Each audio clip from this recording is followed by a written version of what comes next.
This video is made to help you sleep. The story is slow, quiet, and calm. Most people who listen fall asleep very quickly, often in just a few minutes. If you want to fall asleep fast every night, please hit the subscribe button. Join us, and we will be here to help you rest whenever you close your eyes. Long before streets glowed and bedrooms hummed with quiet electricity, night arrived in America with a weight and presence that is difficult to imagine today. Darkness was not something held back by a switch or softened by a screen. It came steadily, settling over towns, farms, and cities alike, drawing a clear boundary between day's labor and night's rest. When the sun slipped below the horizon, life did not simply continue under artificial light. It slowed, adjusted, and listened. In early American communities, nightfall reshaped the rhythm of existence. The work of the day, farming, carpentry, weaving, trading, was guided by daylight. As shadows lengthened, tools were cleaned and set aside. Animals were secured. Fires were tended, and households prepared not for entertainment, but for rest.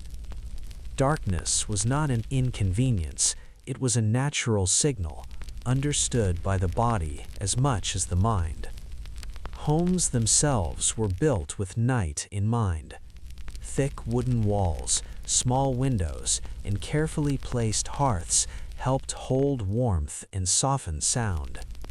Bedrooms were often modest spaces, shared among family members, where stillness mattered more than decoration. The creak of a floorboard or the whistle of a loose shutter was noticed, not ignored. Builders learned through experience how to join wood tightly, how to place beams so they would not complain in the cold, how to shape a space that encouraged calm. Without electricity, light was precious. Candles and oil lamps were made by hand, their soft glow carefully rationed. Families did not flood rooms with brightness. Instead, a single flame often guided the evening, enough to finish a quiet task, read a few pages, or share conversation. The dimness itself invited slower movement. Voices dropped, gestures softened, even thoughts seemed to settle as the night deepened. Sleep came earlier, but it was not always interrupted. Many Americans experienced what historians now call segmented sleep, a first rest after dusk, followed by a brief waking period, and then a second rest before dawn. During those quiet hours between sleeps, people prayed, reflected, or simply lay listening to the subtle sounds of the night. Wind through trees, distant animals, the crackle of a dying fire. These sounds were not distractions, but companions. The materials that supported sleep were shaped by human hands and local knowledge. Mattresses were filled with straw, corn husks, wool, or feathers, each chosen for availability and comfort. These materials were replaced and refreshed regularly, part of the seasonal rhythm of life. Bedding was layered according to the weather, adjusted carefully as temperature shifted. Nothing was standardized. Comfort was personal, earned through attention and care. Silence itself was a kind of craft. Without engines, appliances, or constant traffic, night carried a depth of quiet that modern ears rarely encounter. But this silence was not absolute. It held subtle layers, insects, distant animals, the occasional creak of wood adjusting to temperature. Craftsmen learned to respect these sounds, working to reduce unnecessary noise while accepting the gentle language of a living structure. Communities shared an unspoken understanding of night.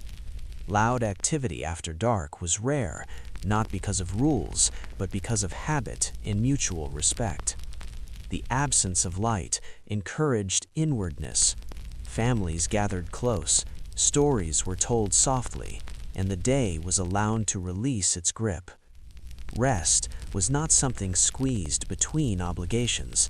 It was an essential continuation of life itself. In rural areas, night felt vast and intimate at the same time.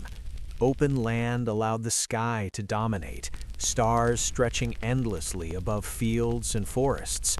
Farmers often fell asleep with windows slightly opened in warmer months, trusting the natural world around them. The smell of earth, the rhythm of insects, and the distant call of animals became part of the sleeping experience. These sensations grounded rest in place, reminding people where they belonged. Even in early cities, where density increased and noise was more present, night retained its authority. Streets dimmed quickly, businesses closed, and homes withdrew into themselves. Watchmen patrolled quietly, their presence meant to reassure rather than disturb. The city did not pretend to stay awake indefinitely. It rested because it had to. Children grew up learning the cues of night naturally. There were no artificial signals demanding attention late into the evening. Bodies adjusted to the cycle of light and dark without instruction. Fatigue was honest, earned through physical effort in daylight hours. Sleep followed not as an escape, but as a necessary and welcomed pause. The relationship between handcraft and rest was deeply intertwined. A well-made bed, a properly fitted door, a smoothly plastered wall, all contributed to the quality of night. These were not luxuries, but expectations. A craftsman's pride extended into the darkness, into the hours when no one was watching, but everyone was resting. Good work meant fewer disturbances, fewer drafts, fewer sounds that might pull someone from sleep. Seasonal changes shaped nighttime habits as well. Winter nights were long and heavy, encouraging extended rest and quiet indoor life. Summer nights were shorter, sometimes warmer, but still respected. Adjustments were made gradually, in harmony with nature rather than against it. Sleep was flexible, responsive, and deeply human. There was also a sense of shared vulnerability in the dark. Without constant illumination, people trusted one another and their surroundings. Locks were simple, routines were consistent, and familiarity bred comfort. Nights did not need to be conquered, it needed to be understood. As dawn approached, light returned slowly. Roosters crowed, fires were rekindled, and movement resumed with intention. Waking was not abrupt, it unfolded gently, guided by natural signals rather than alarms. The body rose, having completed its work of rest, prepared for another day shaped by hand and habit. Looking back, this earlier experience of night reveals more than a lack of technology. It shows a different relationship with time, labor, and the body itself. Sleep was not optimized or measured, it was lived. It was supported quietly by unseen craftsmen, by thoughtful design, and by a collective respect for darkness and silence. Though modern life has transformed night into something endlessly negotiable, echoes of that older rhythm remain. In the longing for quiet bedrooms, in the appeal of natural materials, in the comfort found in soft light and steady routines, the past still speaks. It reminds us that rest was once shaped not by devices, but by hands, habits, and an acceptance of night as a necessary and gentle companion. In early America, long before bedrooms were filled with factory-made furniture and standardized designs, the quiet work of carpenters shaped how people rested each night. These woodworkers were not thinking in terms of trends or styles.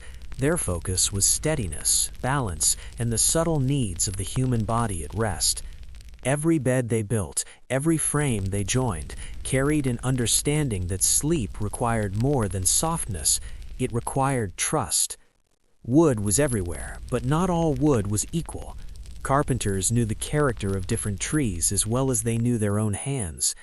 Oak was strong and enduring, chosen for frames meant to last generations.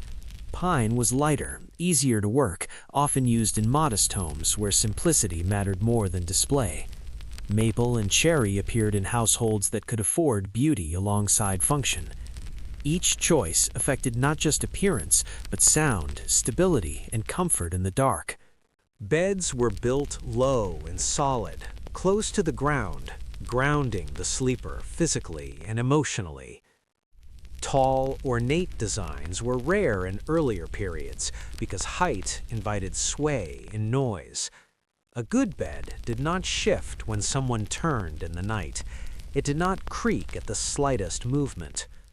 Carpenters tested joints carefully, tightening them until wood met wood with quiet confidence. The absence of sound was considered a mark of quality. Joinery was an art practiced with patience.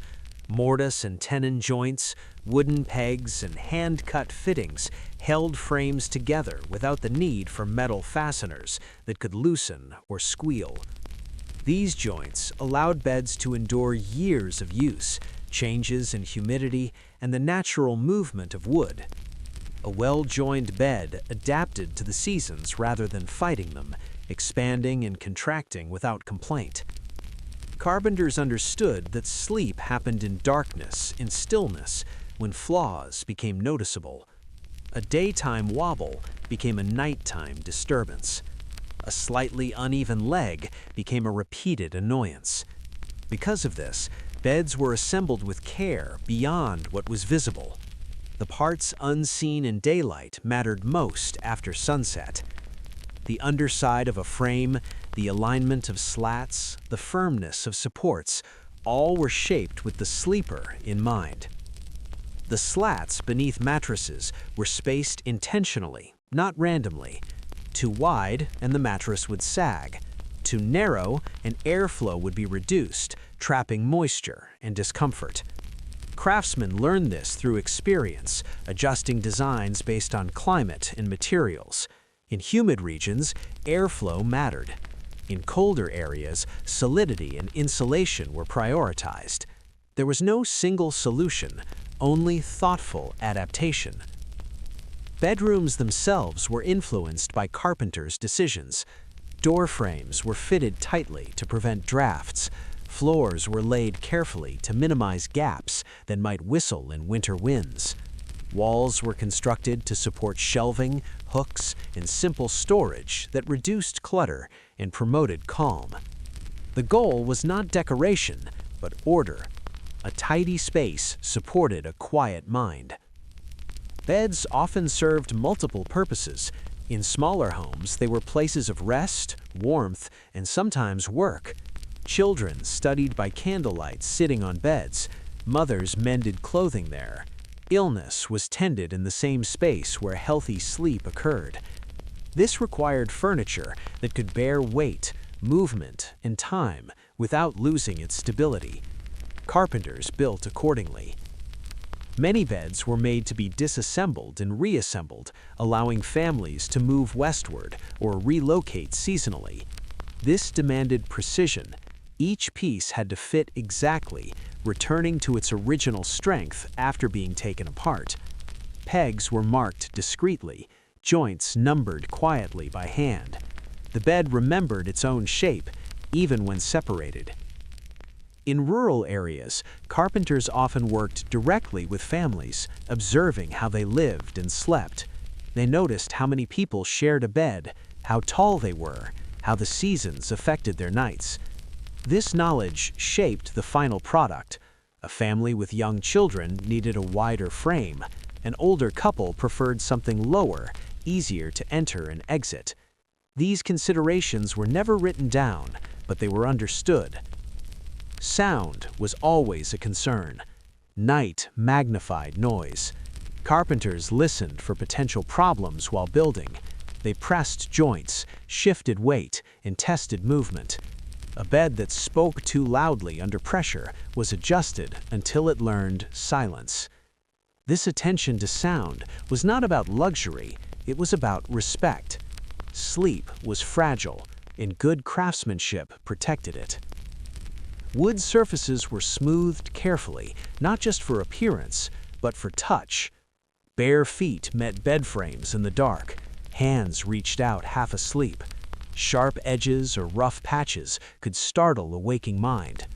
Rounded corners, softened lines, and gentle finishes made night movement safer and calmer.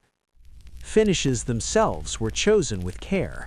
Harsh chemical coatings did not exist. Instead, oils, waxes, and natural stains were used, allowing wood to breathe and age gracefully. These finishes carried mild, familiar scents rather than overpowering ones. The smell of a bed was subtle, blending with the natural environment rather than competing with it. Carpenters also built cradles and children's beds with special attention. Gentle rocking motions, balanced curves, and quiet joints helped soothe infants. These early experiences of rest were shaped by woodworkers who understood that calm could be built, not forced. A well-made cradle moved smoothly without sudden stops or sounds that might disturb a child. As communities grew, some carpenters specialized in bedroom furniture, developing reputations for quality that spread by word of mouth. Their names were known locally, but rarely recorded. Their work spoke for them, night after night, in homes where families slept soundly without knowing exactly why. With the arrival of industrial production, much of this intimate knowledge began to fade. Factory beds were cheaper and faster to produce, but often louder, lighter, and less forgiving. Screws replaced joints. Uniformity replaced adaptation. Yet even then, people noticed the difference. Many held on to older beds, repairing them rather than replacing them, trusting the calm they provided. Today, traces of those early carpenters remain in antique frames, family heirlooms, and the enduring preference for solid wood furniture. Modern sleepers still seek stability, quiet, and balance, even if they do not name these qualities directly. The body remembers what works. The carpenters of early America did not write about sleep, but they built it. Their tools shaped more than furniture. They shaped nights free from unnecessary disturbance. In the steady strength of a frame, in the silence of a well-made joint, they left behind a lesson that still matters.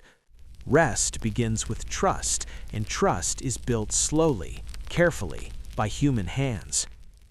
When we lie down today, surrounded by convenience and technology, it is easy to forget how much thought once went into the simplest objects. But beneath modern mattresses in bright rooms, the principles remain unchanged. Balance, durability, and quiet comfort are not inventions of the present, they are inheritances, passed down from craftsmen who understood that the best work is often felt most deeply when it is no longer noticed at all. In the quiet workshops of early America, where daylight filtered through small windows and the scent of fresh-cut wood lingered in the air, artisans worked with a patience that matched the pace of the world around them. Their labor was unhurried, guided by hand tools and steady breath, shaping timber not into monuments or symbols of wealth, but into objects meant to disappear into the background of everyday life. Headboards, cradles, stools, and small tables emerged from their benches, pieces that would rarely be admired in daylight, yet would quietly define the experience of night. Headboards and bed frames were often built in matching styles, not for fashion, but for harmony. Simple lines, modest proportions, and familiar shapes helped the mind settle. Elaborate carvings were rare in sleeping spaces.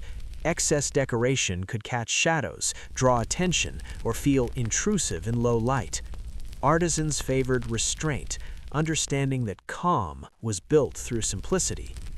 Furniture intended for bedrooms followed similar principles. Small chests, stools, and side tables were built low and sturdy. Drawers slid smoothly without rattling. Lids closed quietly. Handles were shaped to be found easily in the dark.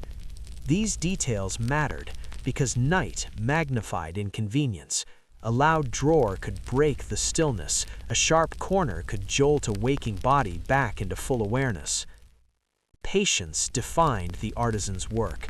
Pieces were often built over days or weeks, with pauses to allow wood to settle. Glue dried slowly.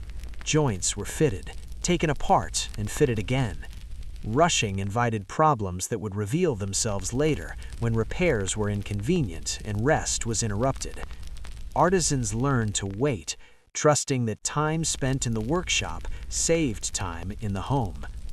Many of these craftsmen worked alone or with a single apprentice. Knowledge passed quietly from hand to hand. An apprentice learned not only how to cut and join wood, but how to listen to the sound of a plane moving across grain, to the dull thud of a loose joint, to the silence that signaled work done well. These lessons were subtle, absorbed through repetition rather than instruction. The furniture they created often outlived them. Headboards were passed down through generations, their surfaces polished by years of contact. Cradles rocked dozens of children, bearing witness to countless nights of quiet reassurance. Each mark and worn edge told a story of use, of presence, of lives lived slowly enough to leave traces. Artisans rarely signed their work. Pride was present, but it was quiet. Recognition came in the form of trust, neighbors returning with new requests, families recommending a particular craftsman to others. The true reward arrived unseen, when a household slept without disturbance, unaware of the careful decisions that made such rest possible. In different regions, styles varied according to climate and custom. In colder areas, headboards were thicker, sometimes padded or paired with wall hangings to reduce drafts. In warmer regions, designs allowed for airflow with slats or open panels that prevented heat from building. Artisans adapted without theory, guided by experience and feedback from those who lived with their work. The relationship between maker and user was often personal. An artisan might visit a home to measure a space, noticing the height of the ceiling, the placement of windows, the way light moved at dusk. These observations influenced the final piece. A headboard might be built slightly taller to block a draft or narrower to fit a small room. This attentiveness turned furniture into something intimate, tailored to specific lives. As industrialization spread, many of these practices began to fade. Factory-made furniture prioritized speed and uniformity. Surfaces were smooth, but often lifeless. Joints held, but lacked the forgiving flexibility of hand-fitted wood. Noise returned to the bedroom in subtle ways, a squeak here, a rattle there. Some noticed, others accepted the change as progress. Yet the appeal of handcrafted pieces never disappeared entirely. People continued to seek out older furniture, to repair rather than replace, to value the calm that came from objects made with intention. Even when the language of craft was forgotten, the feeling remained recognizable. In modern homes, echoes of these artisans' work can still be found. A preference for solid wood headboards, for rounded edges, for furniture that feels steady and quiet. These are not trends, but instincts shaped by long experience. The body responds to what it knows, even when the mind cannot explain why. The artisans who smoothed the night did not set out to shape sleep as an abstract concept. They focused on the tangible: wood, tools, time. Yet through their patience and skill, they created environments where rest could unfold naturally. Their work asked little attention and demanded no gratitude. It simply supported the human need to lie down without worry, to turn in the dark without disturbance, to wake having truly rested. When night falls today, surrounded by modern comforts and constant light, the presence of these unseen hands is easy to overlook. But in the quiet moments, when the world slows and the body seeks ease, their influence remains. It lives in the smoothness of a surface, the steadiness of a frame, and the simple truth they understood so well, that comfort is not made quickly, and calm cannot be forced. It must be shaped patiently by hands willing to smooth the night. Before the steady rhythm of factory machines filled mills and warehouses, the work of making comfort for the night unfolded quietly beneath lamplight and moonlight. Textile workers, many of them women, some working alone, others within families or small communities, shaped the experience of sleep one layer at a time. Their tools were simple: looms, needles, spindles, and patient hands. Their materials were drawn from the land itself, and their work, though rarely recorded, wrapped generations of Americans in warmth, familiarity, and rest. In early American homes, blankets and quilts were not decorative afterthoughts, they were essential structures of the night. Cold crept in through walls and floors, and heat escaped easily through roofs and windows. The bed became a place of careful engineering, built not with nails and beams, but with fibers twisted, woven, stitched, and layered to hold warmth close to the body. Each textile carried knowledge of weather, of materials, of human need, gathered over years of experience. Weaving often began long before nightfall, long before sleep was even considered. Sheep were raised and sheared, their wool cleaned and carded by hand. Cotton was picked, sorted, and spun. Flax was retted, broken, and combed into linen fibers. These processes took time, sometimes months, and each step affected the softness, strength, and breathability of the final cloth. The weaver understood that shortcuts would reveal themselves later when a blanket scratched the skin or failed to keep out the cold. Looms were common fixtures in homes and small workshops. Their presence shaped daily life, their wooden frames standing tall and solid, treads stretched tight like quiet promises. Weaving required attention and rhythm. The shuttle passed back and forth, carrying thread through the warp, each movement building structure slowly. Mistakes could not be rushed past. A missed thread or uneven tension would weaken the cloth, creating discomfort that might only be noticed months later in the stillness of night. Blankets were woven dense enough to trap warmth, yet loose enough to allow air to move gently. This balance mattered. A blanket that was too heavy could feel oppressive. One too light offered little protection. Weavers learned to judge this balance by feel, by sound, by the way the cloth draped over their arms. These judgments were rarely written down. They lived in muscle memory, passed from one generation to the next through observation and practice. Quilting brought together many hands and many stories. Quilts were assembled from pieces of fabric saved and reused, worn clothing, leftover scraps, bits of material too valuable to discard. Each piece carried a memory of daily life, transformed into something that served the night. Layers of fabric were placed over batting made from wool, cotton, or other natural fibers, then stitched together with careful, even lines. The stitching itself mattered. It held the layers in place, prevented shifting, and ensured that warmth was distributed evenly. Quilting bees were social gatherings, but they were also quiet lessons in shared responsibility. Women sat together, working steadily, their conversations soft, their movements practiced. They knew that the quilt would be used long after the gathering ended, perhaps passed down to children or neighbors. The quality of the stitching reflected not only skill, but care for those who would sleep beneath it. Mattresses, too, were textile creations. Long before springs and foam, mattresses were filled with materials chosen for availability and comfort. Straw, corn husks, wool, and feathers were common. These fillings were enclosed in sturdy fabric covers, sewn tightly to keep contents evenly distributed. The filling had to be refreshed regularly. Straw was replaced, feathers redistributed, wool cleaned and refluffed. This maintenance was part of the rhythm of the household, often done seasonally. The texture of mattress fabric mattered more than appearance. It needed to be strong, breathable, and smooth against sheets. Rough seams or weak stitching would cause discomfort and wear.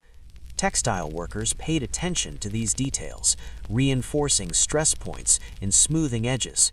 A good mattress did not call attention to itself, it simply supported the body through long hours of rest. Night work was not uncommon. After daytime responsibilities were finished, weaving and sewing often continued by candlelight. The quiet of evening allowed focus. The loom's soft sounds blended with the stillness of the house. Hands moved steadily, guided by familiarity rather than sight alone. In these moments, the connection between textile work and sleep was immediate. The same darkness that invited rest also provided space for making rest possible. Different regions shaped different traditions. In colder northern climates, blankets were thicker, often layered 2 or 3 deep. Quilts featured dense stitching to hold warmth. In warmer southern regions, lighter coverings allowed air to circulate, preventing heat from becoming trapped. Textile workers adapted without instruction, responding to the needs of their environment in the feedback of those who slept beneath their work. The colors and patterns of quilts and blankets were often subdued. Bright dyes were expensive and not always practical. Natural colors, creams, browns, muted blues dominated. These tones were calming, blending into the low light of evening. Patterns were repetitive and balanced, offering visual order rather than stimulation. Even design choices supported rest. Textile workers rarely sought recognition. Their names were not attached to their work. Instead, their skill was acknowledged through use. A blanket that lasted decades, a quilt that survived countless washings, a mattress that remained comfortable year after year. These were the measures of success. Praise came quietly through trust and reliance. As industrialization spread, factories began producing textiles at unprecedented speed. Blankets became cheaper and more uniform. Quilts were replaced by manufactured bedding. Mattresses shifted towards standardized designs. Convenience increased, but something subtle was lost. The intimate knowledge of materials, the responsiveness to individual needs, the slow accumulation of comfort through use, all became less common. Still, the memory of hand-woven comfort lingered. Many families held on to older quilts and blankets, repairing them rather than replacing them. These items carried a weight beyond their physical warmth. They represented continuity, care, and nights spent in quiet security. Even when newer bedding was available, older pieces were often kept close, trusted in ways that were difficult to explain. Today, the appeal of handcrafted textiles has returned in new forms. People seek natural fibers, handmade quilts, and breathable materials, often without realizing they are rediscovering principles long understood by early textile workers. The body responds to what feels right, even when the source of that comfort is forgotten. The weavers beneath the moon did not consider themselves architects of sleep. They worked to clothe families, to use available materials wisely, to contribute to the household in practical ways. Yet through their patience and skill, they shaped the nights of a nation. Each thread, each stitch, each layer was an act of quiet support, allowing bodies to rest and minds to settle. When night falls now and blankets are drawn close, the influence of those unseen hands remains. It lives in the weight that feels just right, in the fabric that breathes with the body, in the sense of being held rather than covered. Long after looms fell silent and factories took their place, the lessons of those early textile workers continue to unfold, softly, steadily, beneath the moon. In early America, the mattress was not a purchased object brought into the home fully formed. It was a living thing, assembled, adjusted, and renewed over time. Its purpose was simple yet essential, to support the body through long nights without calling attention to itself. The craft of mattress making existed quietly within households, in small workshops, shaped by necessity, observation, and patience, rather than instruction manuals or measurements. Materials were chosen from what the land and season could provide. straw from harvested fields, feathers gathered gradually from household birds, wool shorn from sheep, and sometimes dried grasses or corn husks all found their way into mattresses. Each material carried its own qualities. Straw was firm and readily available, offering structure and breathability. Feathers were soft and insulating, holding warmth close. Wool provided resilience, springing back after pressure and regulating temperature through changing seasons. Mattress makers understood these differences intuitively. The process began with preparation. Straw had to be dried thoroughly to prevent dampness and decay. Feathers were cleaned, aired, and sorted, often over many days. Wool was washed and carded, its fibers teased apart to create an even fill. These steps were not rushed. Any neglect would be felt later in discomfort or shortened lifespan. Time invested early returned itself night after night. Covers for mattresses were sewn from sturdy fabrics, often linen or tightly woven cotton.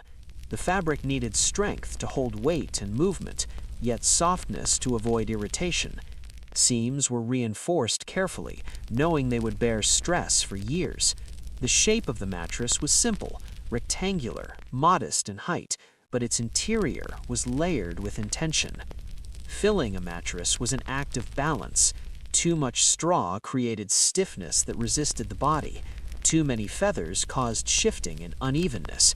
Mattress makers distributed materials by hand, pressing and smoothing, lifting and settling, until the surface responded evenly to touch. This work required physical awareness.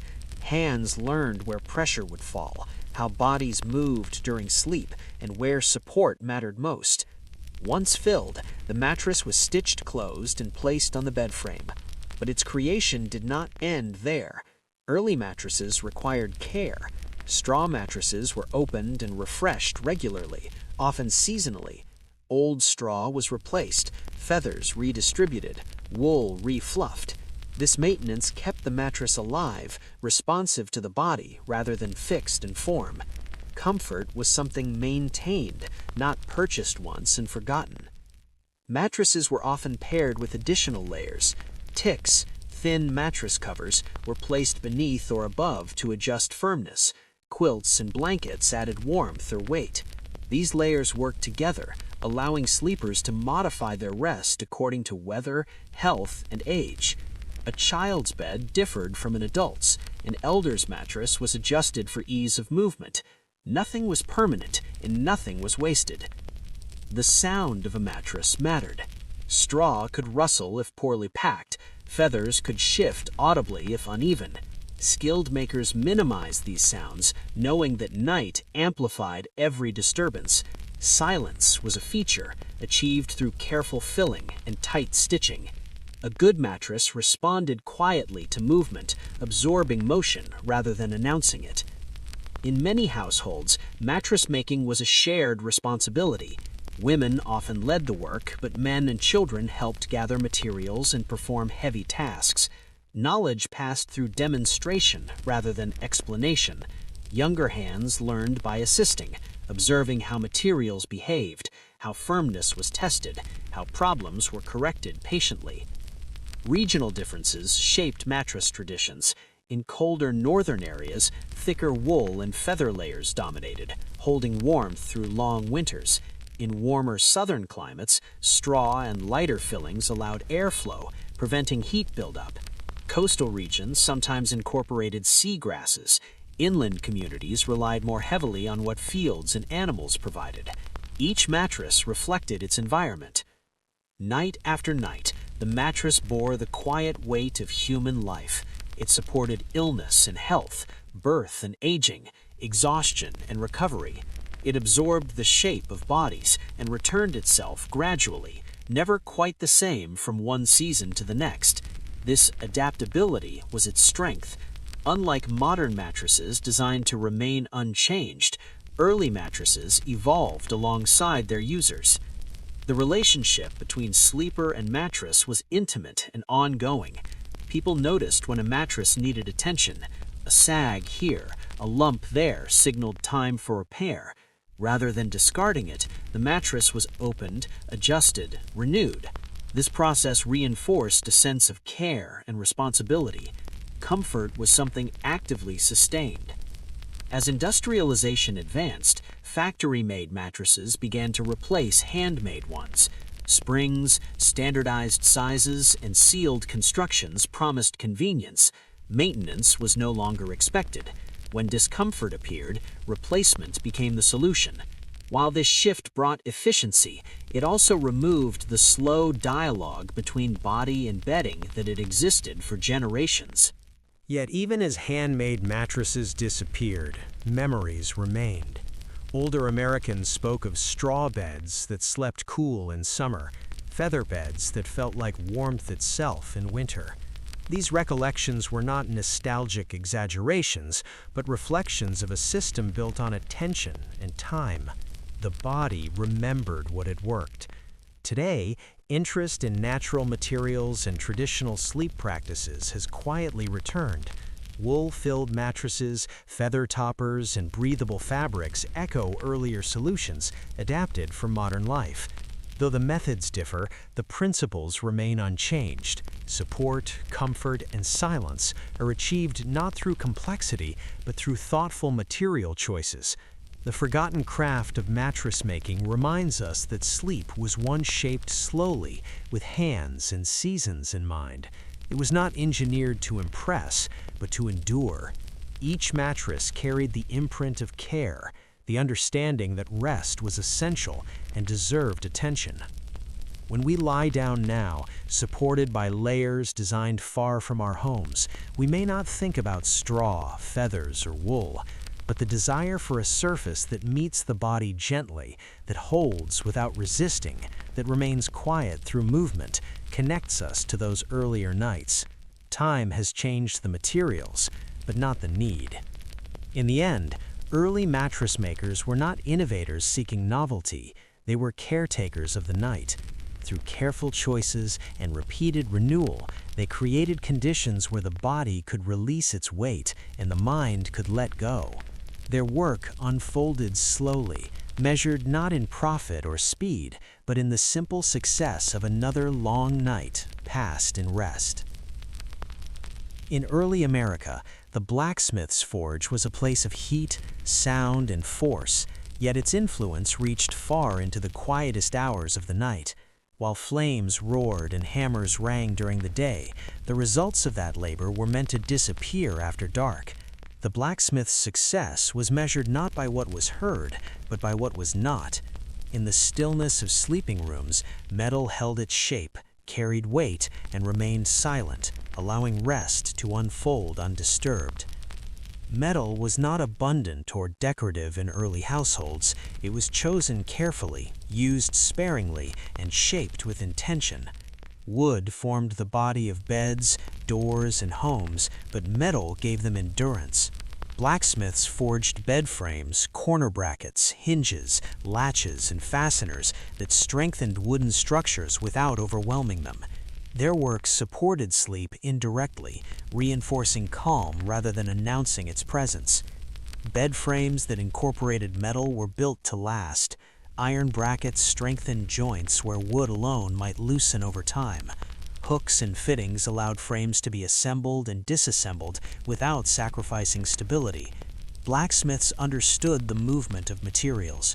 They knew wood expanded and contracted with seasons, and metal needed to accommodate that motion rather than resist it.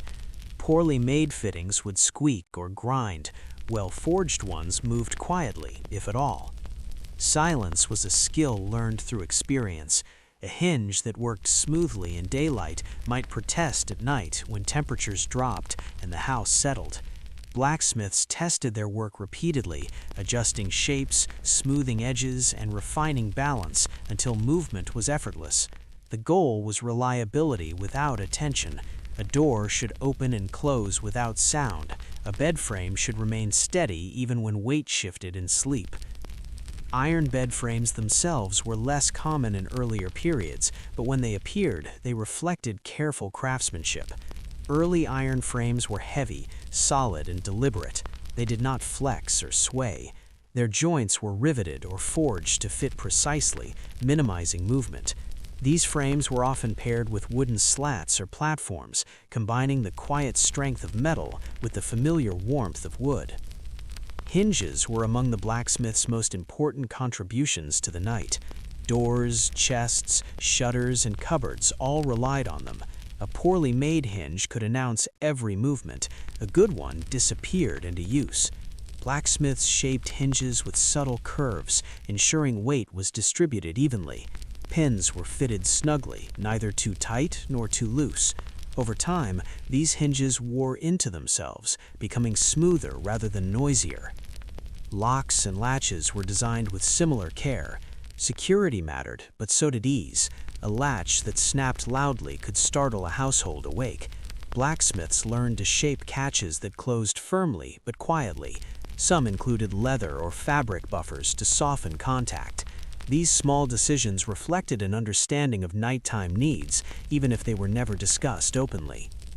Tools forged by blacksmiths also contributed indirectly to sleep.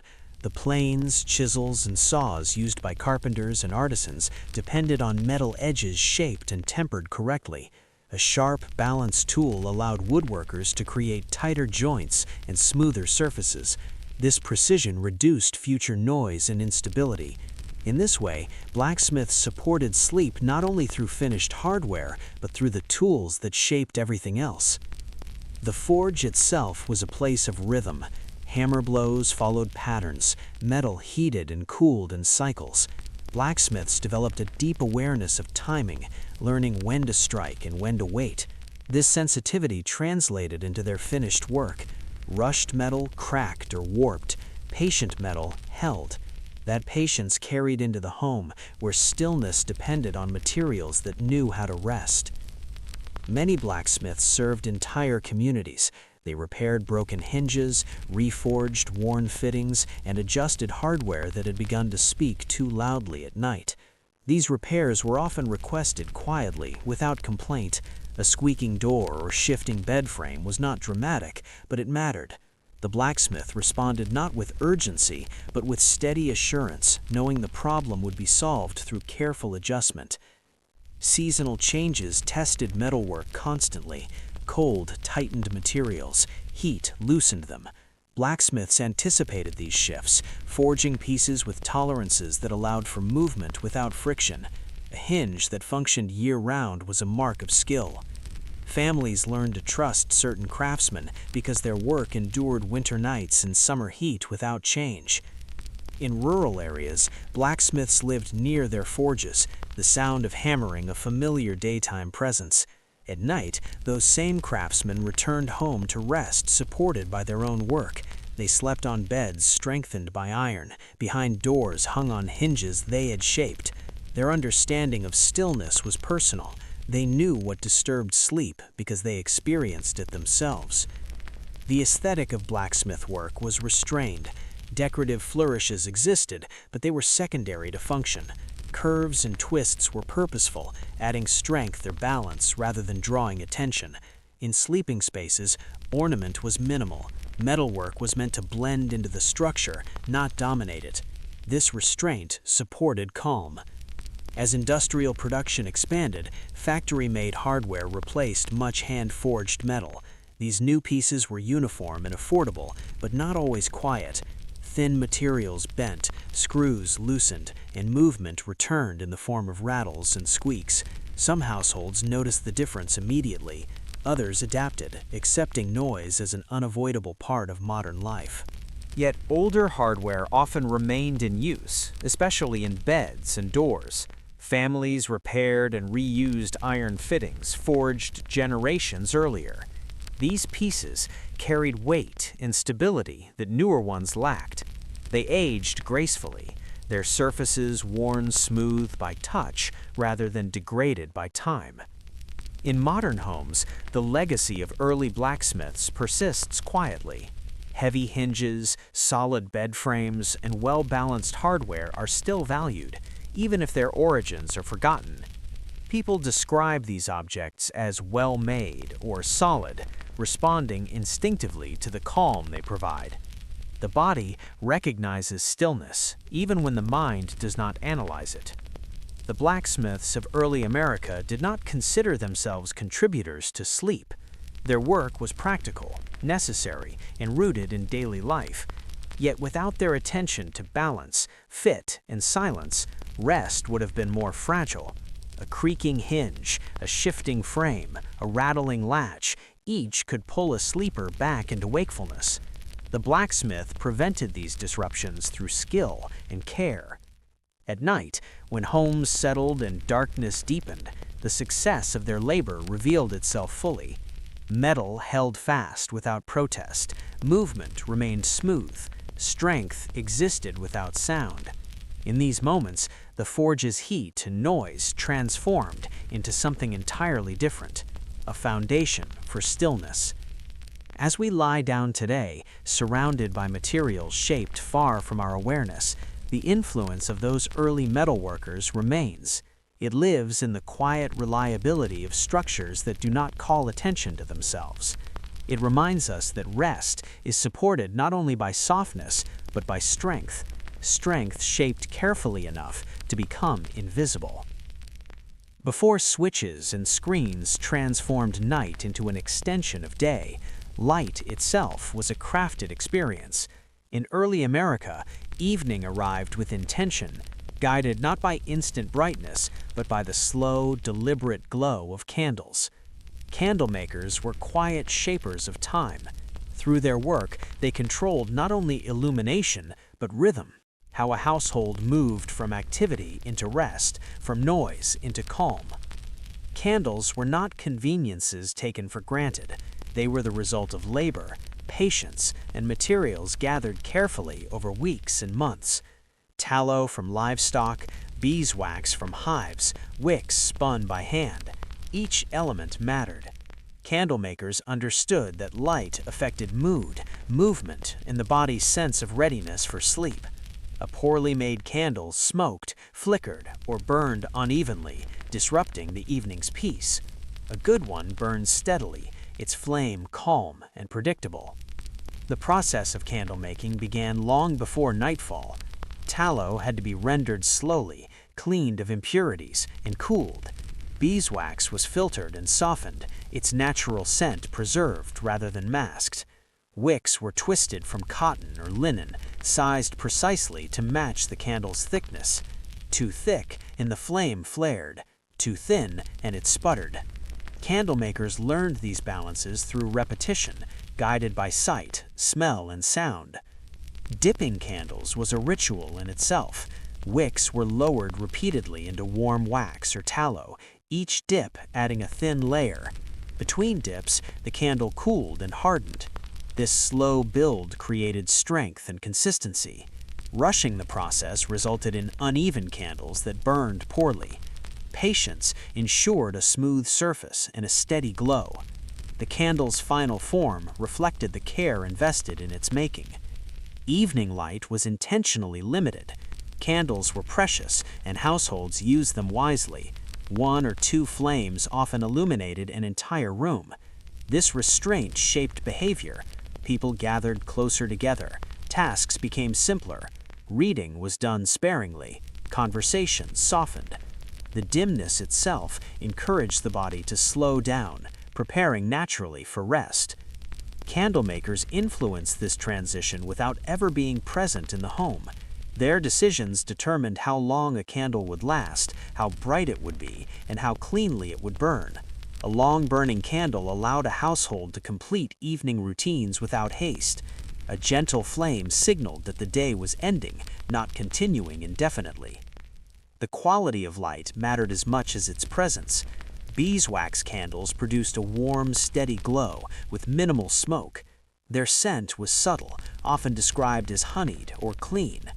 Tallow candles were more common and less expensive, but they required greater skill to minimize odor and smoke. Skilled candle makers refined their methods to improve even humble materials, understanding that comfort at night depended on these details. Candles also shaped the boundaries of the day. When the last candle was snuffed, activity ended. There was no temptation to continue working deep into the night. Darkness reclaimed the space, and rest followed naturally. This clear ending protected sleep, reinforcing a rhythm aligned with natural cycles rather than productivity. In bedrooms, candles were used briefly and carefully. A flame might guide preparation for bed, then be extinguished. Some households used covered holders or lanterns to soften light further. The goal was never brightness, but enough visibility to move safely without fully waking the mind. Candle makers supported this delicate balance through thoughtful design and reliable materials. Children learned the meaning of night through candlelight. They watched flames shorten as wax melted, understanding time through observation rather than clocks. The act of blowing out a candle became a ritual, marking the transition into sleep. These experiences shaped lifelong associations between dim light and rest. Candle holders and sconces, often made by blacksmiths or woodworkers, complemented the candlemaker's work. Together, these crafts controlled light's reach and direction. A well-placed candle cast shadows softly, avoiding harsh contrasts. Light was guided, not imposed. This collaboration across trades contributed to an environment where evenings unfolded gently. Seasonal changes affected candle use as well. Winter nights were long, requiring careful rationing. Candlemakers prepared extra supplies, knowing demand would increase. Summer evenings lingered with natural light, reducing the need for candles. This ebb and flow reinforced a connection between light, season, and rest. As towns grew, some candlemakers supplied entire communities. Their reputation rested on reliability. A household trusted that a candle would burn as expected, without surprise. This trust extended into the night, when uncertainty could feel amplified. A steady flame brought reassurance, even if no one thought about why. The arrival of gaslighting and later electricity transformed this relationship with light. Nights grew brighter, longer, and less defined. The clear signal to rest blurred. Yet even today, people seek softer lighting in the evening, dimming lamps and avoiding harsh brightness. This instinct echoes the candlelit past, a reminder that the body still responds to gentle cues. Candles themselves never disappeared entirely. They remain symbols of calm, used intentionally to create atmosphere and signal slowing down. The appeal of candlelight lies not in nostalgia, but in biology. Warm, low light encourages relaxation, mirroring the conditions under which humans rested for generations. The candle makers of early America did not speak in terms of sleep science or circadian rhythms. They worked with materials, time, and experience. Yet their influence reached deep into the night, shaping how people prepared for rest and how easily they let go of the day. When we light a candle now, even briefly, we participate in this older rhythm. The flame draws attention inward, movement slows, the world feels smaller and quieter. This response is not learned, it is remembered. Through their gentle glow, candle makers taught a nation when to pause. They marked the boundary between effort and ease, between waking and rest. Their craft transformed darkness from something to fear into something to welcome.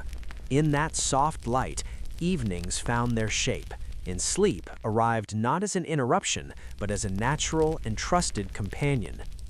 In early American homes, the bedroom was not an afterthought tucked behind more important spaces. It was a carefully considered room, shaped by builders, plasterers, and masons who understood that rest required protection. Protection from cold, from noise, from the restless movement of the world beyond the walls. These craftsmen did not speak about sleep in abstract terms, but their work made it possible for nights to pass quietly and securely. Walls were the first line of defense. Built thick and solid, they served purposes beyond holding up a roof. In colder regions, stone and brick walls retained warmth gathered during the day, releasing it slowly through the night.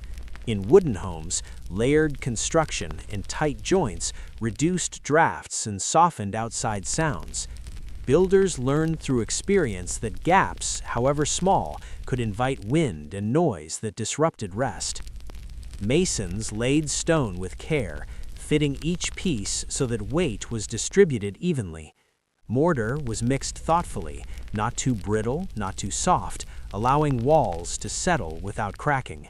A cracked wall was not only a structural concern, it allowed cold air and sound to pass through, disturbing the quiet of sleeping rooms. Good masonry held firm, creating a sense of permanence and safety that eased the mind at night. Plasterers followed, transforming rough walls into smooth, calm surfaces. Plaster was more than a finish, it added mass, helping to regulate temperature and absorb sound. Applied in layers, it required patience and skill. Each coat had to dry properly before the next was added. Rushing the process led to weak spots in uneven surfaces that could crack or flake over time. The texture of plaster mattered. Smooth walls reflected sound gently rather than amplifying it. Rough surfaces trapped echoes. Plasterers learned how subtle variations in technique affected acoustics. In sleeping rooms, the goal was quiet. Voices from other rooms were softened. Outside noises lost their sharpness. The room became an enclosed world, distinct from the rest of the house. Builders paid close attention to where bedrooms were placed within a home. Sleeping rooms were often located away from entrances, kitchens, and workshops. This separation reduced exposure to late activity and early morning noise. Staircases were positioned carefully, doors fitted tightly, and hallways designed to buffer sound. These choices reflected an understanding of human rhythms rather than architectural trends. Windows, too, were designed with night in mind. Smaller than modern windows, they reduced heat loss and limited outside noise. Shutters and heavy curtains added additional layers of insulation.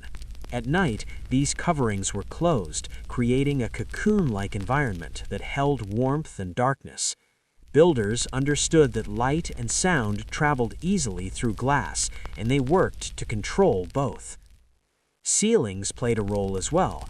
In some homes, sleeping rooms were located beneath attics filled with stored goods or insulation materials like straw. These layers dampened sound from above and helped regulate temperature. Where rooms were stacked, floors were built thick and solid, reducing the transfer of footsteps and movement.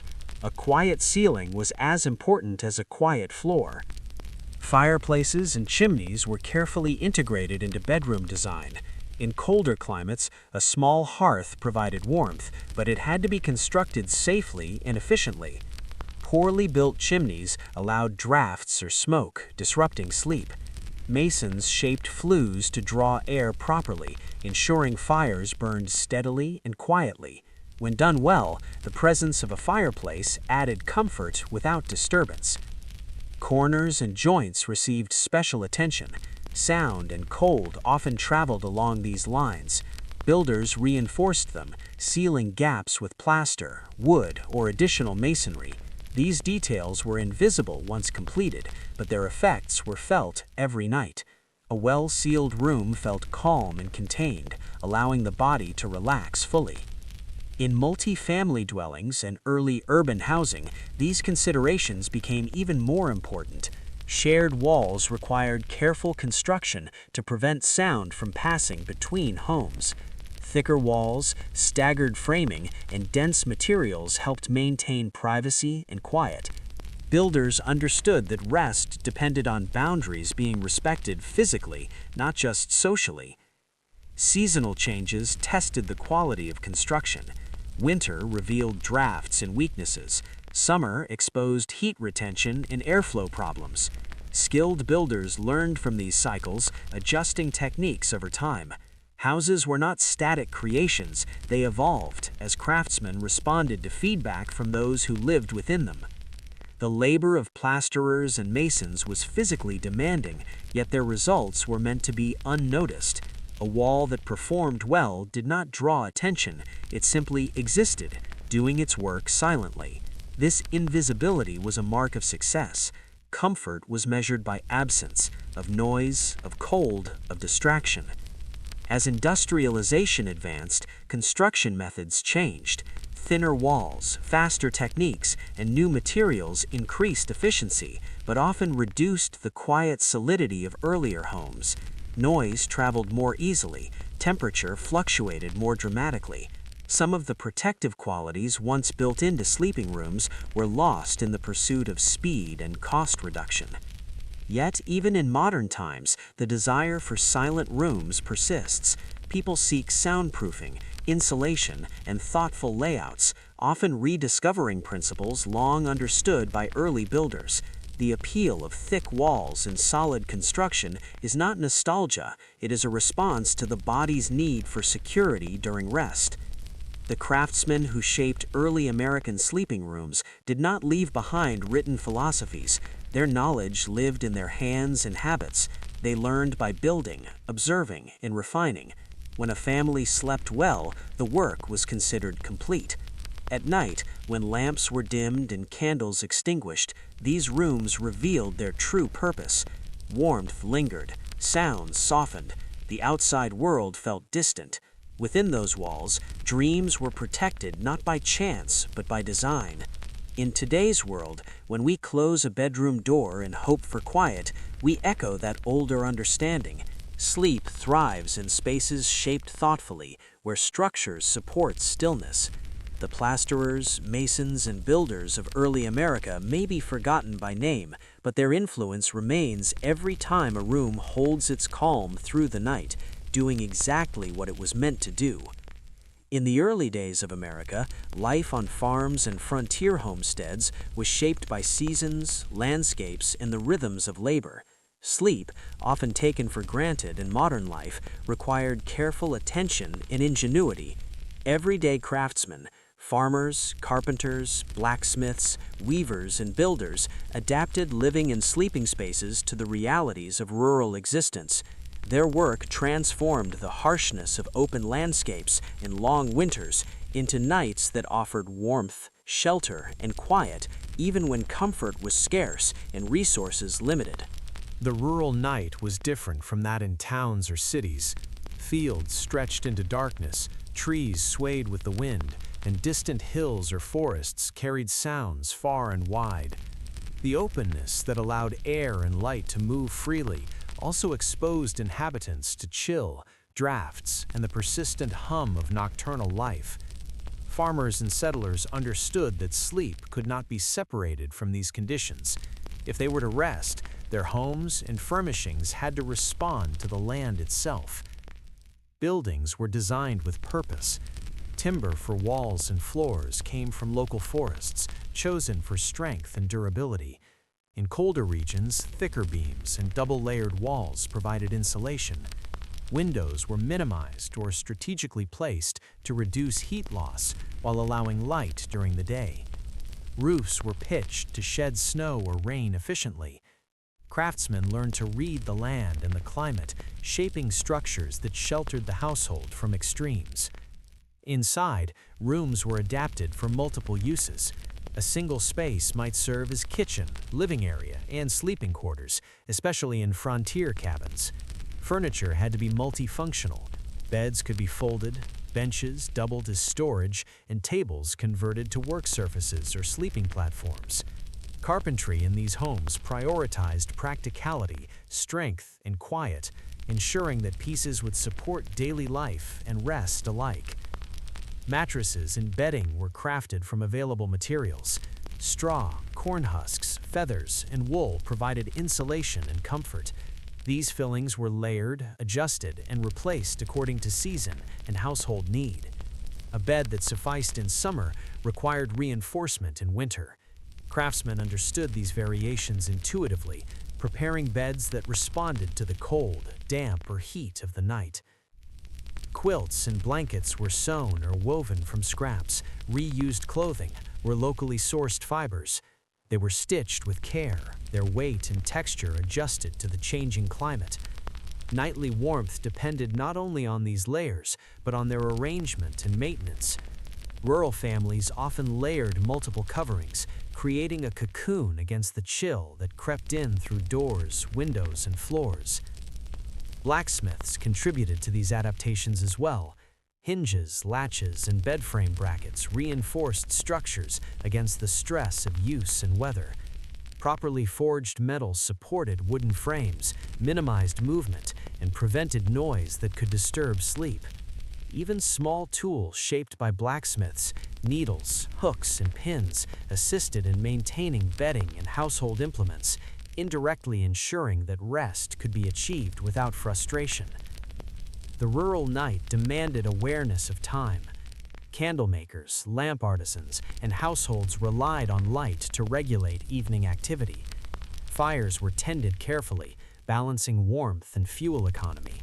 Too much light or heat could disturb sleep patterns. Too little left households fumbling in darkness. Craftsmen adjusted these variables, crafting routines, tools, and furniture that complemented natural cycles rather than working against them. Seasons shaped sleep spaces profoundly. Winter nights were long and harsh. Homes were insulated, fires kept steady, bedding layered thickly. Spring brought moisture and drafts. Ventilation became a priority. Summer nights were short, and windows or shutters were open to allow airflow. Craftsmen observed these patterns and adjusted construction, furnishings, and materials accordingly. Each season was an ongoing test of human ingenuity and resourcefulness. Families learned to live in rhythm with the night. Children and adults alike responded to natural cues, sunset, temperature changes, and wind patterns. Sleep was not scheduled by clocks, but by environmental signals. Craftsmen supported these rhythms by shaping spaces, beds, and tools that accommodated daily and seasonal shifts. The quality of sleep depended on the marriage of human skill and environmental awareness. Noise management was essential. In open landscapes, sounds traveled further. Wind through trees, distant animals, or the settling of timber could disturb rest. Builders, carpenters, and plasterers applied knowledge of materials and construction to reduce sound intrusion. Thick walls, well-fitted doors, and sturdy flooring muffled vibrations. Bed frames were crafted to absorb motion. Even small adjustments, like reinforcing a joint or tightening a latch, contributed to the overall calm of the household. Community knowledge played a role as well. Rural craftsmen shared techniques and advice. A neighbor's well-constructed cabin, a tested bedding technique, or a reliable furnace setup became models for others. Learning was experiential, hands-on, and passed from generation to generation. This collective wisdom ensured that rural families were not left to struggle in isolation. Solutions evolved through observation, adaptation, and mutual support. Life on the frontier demanded that these skills extend beyond comfort. Safety and health were intertwined with sleep. Proper ventilation prevented the buildup of smoke from fires. Clean, dry bedding minimized illness. Strong, well-fitted structures protected against storms and cold. Craftsmen's work was therefore not only practical, but protective, reinforcing the household against both environmental and human challenges. The aesthetic of rural sleep spaces was functional rather than decorative, but this simplicity had its own beauty. Furniture, walls, and bedding reflected the land and the labor that shaped it. Wood grain, quilt patterns, and plaster textures told stories of place, resourcefulness, and care. These details, though understated, contributed to an atmosphere that invited rest. Over time, these practices evolved. Industrial materials and prefabricated furniture began to appear, altering how rural Americans approached sleep. While efficiency increased, the intimate connection between the home, the land, and nightly rest changed. Yet many households retained traditional methods, valuing the reliability, warmth, and quiet that handcrafted elements offered. Sleep in rural America was therefore a negotiated experience, one crafted over generations by skilled hands. Every element, from the timber of the bed frame to the layering of blankets, the placement of windows, and the shaping of metal fittings, worked in concert to meet the needs of the night. The craft extended beyond the maker, influencing patterns of life, health, and family rhythms. Today, traces of this heritage remain. Preference for sturdy furniture, natural fibers, layered bedding, and quiet environments echoes the ingenuity of rural craftsmen. Even as technology mediates modern sleep, the principles developed on farms and frontiers continue to inform what feels restful and secure. The nights of rural America were neither simple nor easy, but they were shaped with intention. Through careful observation, adaptation, and skilled labor, everyday craftsmen created spaces that allowed families to close their eyes with confidence. These hands, often unnoticed, left a legacy of calm, warmth, and resilience, a reminder that sleep, even in the harshest landscapes, can be nurtured through human ingenuity and care. In early America, the comfort of a household at night was rarely the result of a single craftsman's labor. It was shaped equally by the careful, persistent work of women whose hands stitched, mended, and maintained the layers of domestic life that allowed sleep to arrive gently and reliably. These women were the invisible architects of rest, their skill evident not in public recognition but in the quiet satisfaction of a night passed undisturbed. From sunrise to the fading glow of candles, women managed the household with an attention to detail that extended into the night. Their labor involved more than cooking or cleaning. They sewed quilts, mended clothing, repaired mattresses, and layered bedding to suit the seasons. Every stitch, fold, and adjustment contributed to the rhythms of daily life and the quality of sleep for the family. Quilts were among the most labor-intensive and meaningful of these contributions. Women collected scraps of worn clothing, fabric remnants, and materials saved from other projects, transforming them into pieces of warmth. The quilt was a patchwork of daily life: shoes worn thin, dresses faded by sunlight, shirts stretched from work. But when stitched together with care, it became something greater than the sum of its parts. Each quilt told a story, yet its most important story was silent: the promise of warmth and protection through the night. The process of quilting required patience and precision. Layers of fabric were arranged atop batting, whether cotton, wool, or straw, and then hand-stitched together. Each stitch was both practical and deliberate, ensuring the layers held their shape and warmth remained evenly distributed. Women learned through experience how tension, stitch length, and pattern affected the quilt's performance. Improperly stitched layers could bunch, sag, or shift, compromising comfort. Beyond quilts, women repaired mattresses and bedding materials that were laboriously made from straw, feathers, or wool. Straw needed to be fluffed and replaced regularly. Wool cleaned and carded. Feathers redistributed. These tasks required careful attention to detail and understanding of material behavior over time. Women's labor ensured that beds remained comfortable, resilient, and safe, providing nightly support that was otherwise invisible. Sewing also extended to clothing and household linens. Properly mended garments were essential for warmth, especially in colder months. Sheets and pillowcases, repaired and reinforced, maintained softness against the skin, preventing irritation or disruption during sleep. Each piece of fabric touched by a woman's hands became a small but essential component in the household's nightly comfort. The rhythm of this work often aligned with the household's natural cycles. After field work, cooking, and cleaning, evenings were reserved for sewing and maintenance. Candlelight flickered over hands moving deliberately, threading needles, knotting stitches, and pressing seams. The act was meditative as well as practical, producing tangible results that quietly shaped the night. Women also acted as keepers of seasonal knowledge. They understood which materials were best for warmth in winter and which allowed ventilation in summer.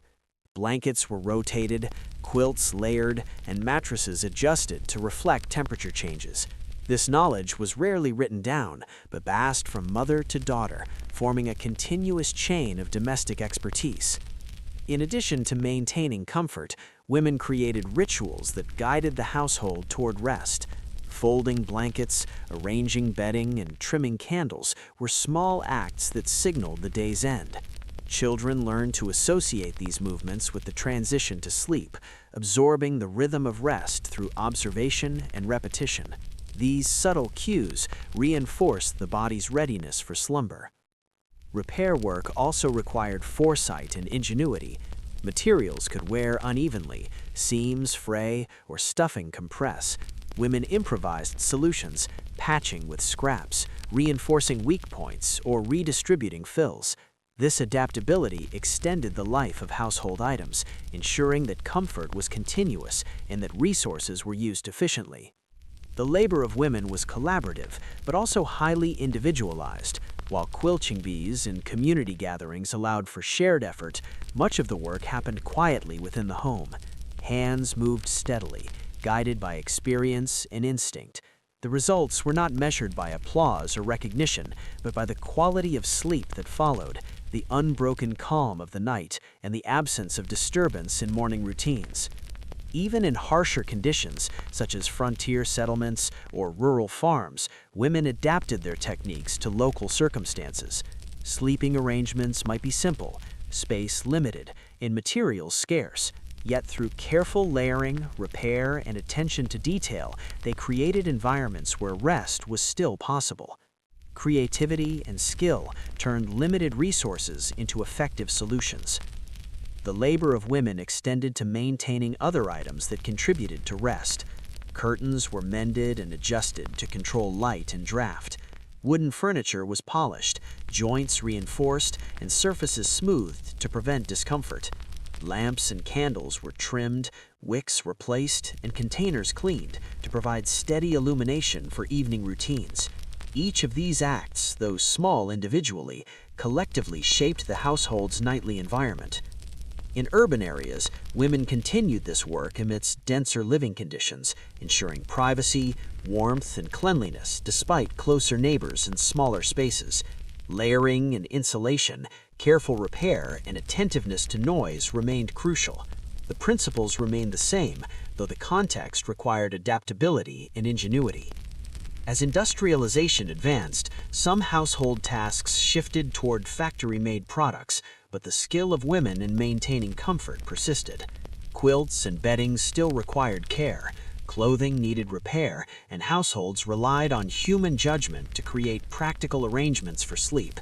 Even with modern conveniences, women's labor continued to ensure that rest was uninterrupted and secure. The legacy of this labor remains in modern American homes. Handmade quilts, carefully maintained bedding, and attention to detail in nightly routines reflect practices passed down over centuries. While often invisible or unacknowledged, these contributions shaped the very experience of sleep, embedding a tradition of care, patience, and foresight into domestic life. Through sewing, mending, and maintaining, women created conditions where rest could flourish. Their work required no public acclaim. It existed quietly, measured by comfort and continuity. Every stitch, fold, and repair reinforced the household's capacity for calm. Without this labor, nights would have been colder, less secure, and far more restless. The women whose work endured the dark did more than preserve household items. They preserved the rhythm of human life, the continuity of family, and the experience of sleep itself. Their hands shaped warmth, calm, and security, ensuring that night could be welcomed without fear or discomfort. In every smooth quilt, carefully fluffed mattress, and meticulously repaired sheet, their influence remained, quietly holding the household together through the hours of darkness. Sleep in early America was never simply about laying down at night. It was the culmination of skill, care, and attention passed through generations of women whose labor created environments conducive to rest. Their work was uncelebrated but indispensable, forming the invisible backbone of domestic life and shaping how Americans experienced the quiet hours long before modern conveniences arrived. In early America, silence was not merely the absence of noise, It was a carefully crafted environment, achieved through the skill and knowledge of craftsmen who understood how materials moved, settled, and interacted over time. Night was a time for rest, but without deliberate attention, even the simplest house could betray its occupants with creaks, groans, and rattles. Carpentry, joinery, flooring, and construction were all applied with the understanding that sound could disturb sleep, and that thoughtful design could shape the very atmosphere of quiet. Floors were among the first elements to receive attention. Plank floors, common in homes, were laid with precision to prevent shifting. Each board had to be planed to fit snugly against its neighbor, gaps minimized to avoid squeaks. Nails were driven carefully, sometimes countersunk and covered, or secured with wedges to reduce friction and movement. Craftsmen tested boards repeatedly, stepping lightly, then heavily, adjusting placement until no movement betrayed the presence of weight. Joists and beams were reinforced to stabilize floors and ceilings. These larger structural components could warp over time, producing subtle, unpredictable sounds. Carpenters selected seasoned timber, sometimes letting it acclimate for months to reduce future shrinkage or twisting. The arrangement of beams and joists considered both strength and resonance, ensuring that the house itself would not amplify sounds during the quiet hours of night. Walls, too, were treated thoughtfully. Paneling, plastering, and joinery were applied with attention to continuity. Gaps, poorly fitted panels, or uneven surfaces could transmit noise from room to room. Plasterers layered materials carefully, smoothing surfaces to prevent cracking, which could contribute to future creaks. Builders understood that sound traveled not only through air, but through solid matter, and that every layer added to the overall reduction of disturbance. Doors were another critical element. Hinges were forged to move smoothly without catching, pins fitted precisely, and latches crafted to close quietly. A door that slammed or squeaked could startle sleepers in another room. Blacksmiths and carpenters collaborated to ensure that these small yet crucial pieces functioned invisibly, their work judged not by appearance, but by silence. Furniture contributed significantly to the soundscape of the night. Bedframes, tables, and chairs were constructed with joints designed to absorb movement rather than transmit it. Mortise and tenon connections, reinforced with wooden pegs or carefully fitted metal, minimized shifting. Beds, in particular, required careful attention. A squeaky frame could awaken an entire household. Craftsmen learned to anticipate weight, distribution, and repeated motion, producing furniture that became extensions of the quiet environment. The placement of furniture also played a role in sound management. Carpentry extended beyond assembly to arrangement. Heavy chests and tables were positioned to reinforce structural stability. Rugs and mats, often hand-woven, dampened footfall and minimized resonance. Even small adjustments, such as shimming a chair leg or tightening a cabinet door, were part of a larger understanding of household acoustics. Ceilings, sometimes overlooked, were another canvas for silence. Upper floors added weight and vibration. Carpenters and masons worked together to reduce the transmission of sound between levels. Plank thickness, joist spacing, and floor coverings all contributed to the way sound traveled, ensuring that movement above would not disrupt sleep below. Windows required attention as well. Wooden frames, when fitted tightly, prevented rattling and wind. Shutters and sashes were sanded and adjusted to avoid squeaks. Even the glass itself was sometimes set in ways that minimized vibration.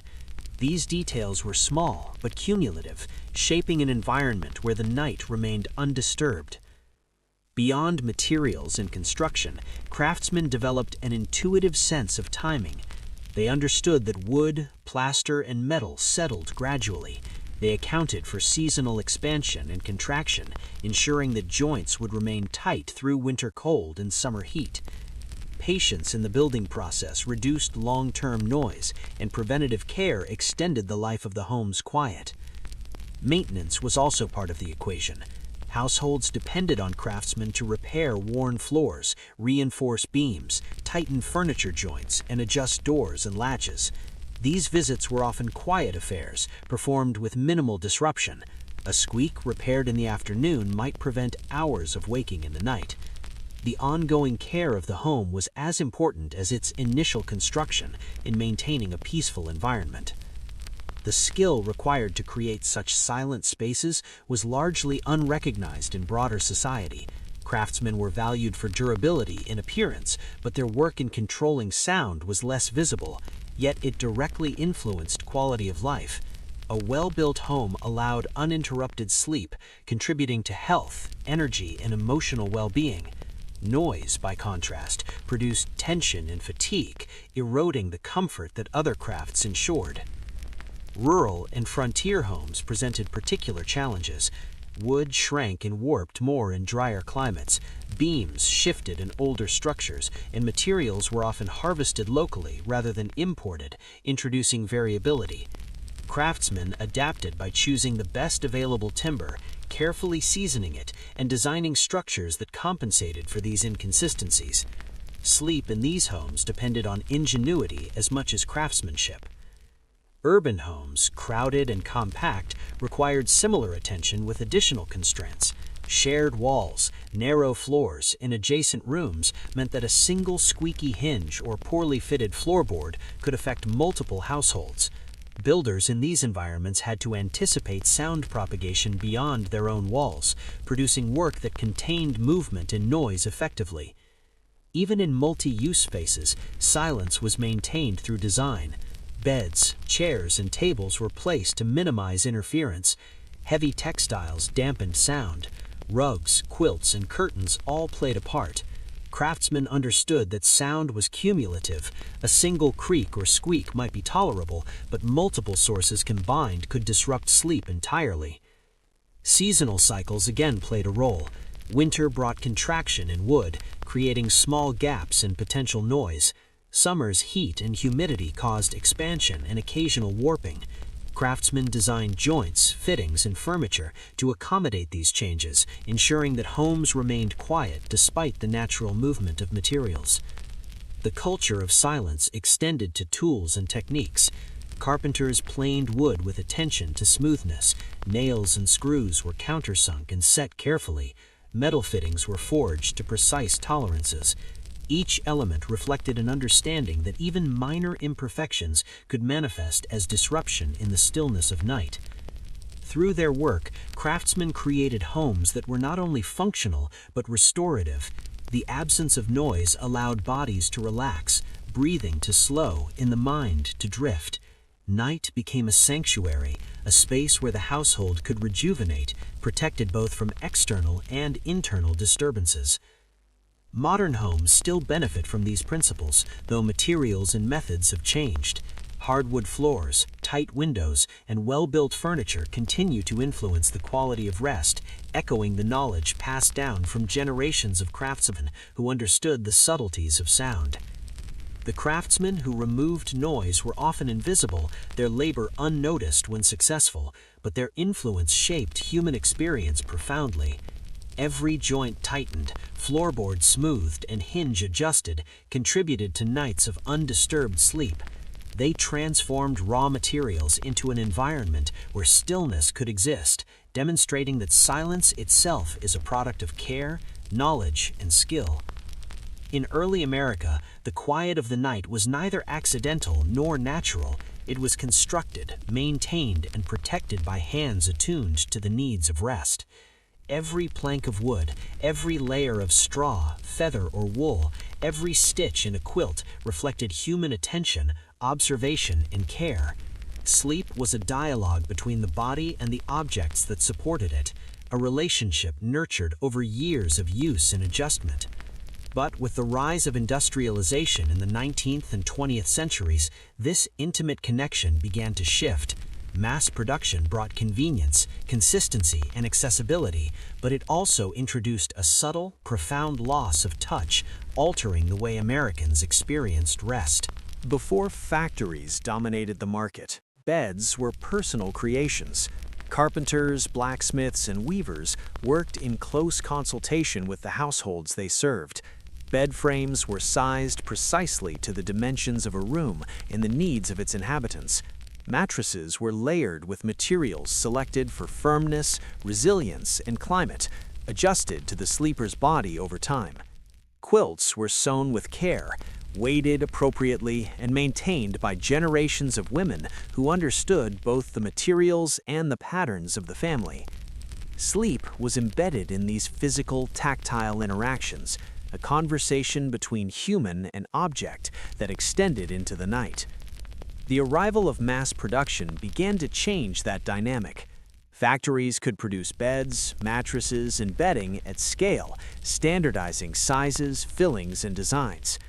Iron frames, spring mattresses, and uniform quilts became widely available, reducing cost and increasing access. For families who had struggled to produce or purchase handmade furnishings, this shift was liberating.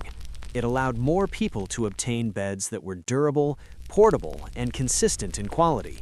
But with these benefits came a loss of intimacy, a subtle erosion of the personal attention once inherent in handmade sleep spaces. The first noticeable change was in materials.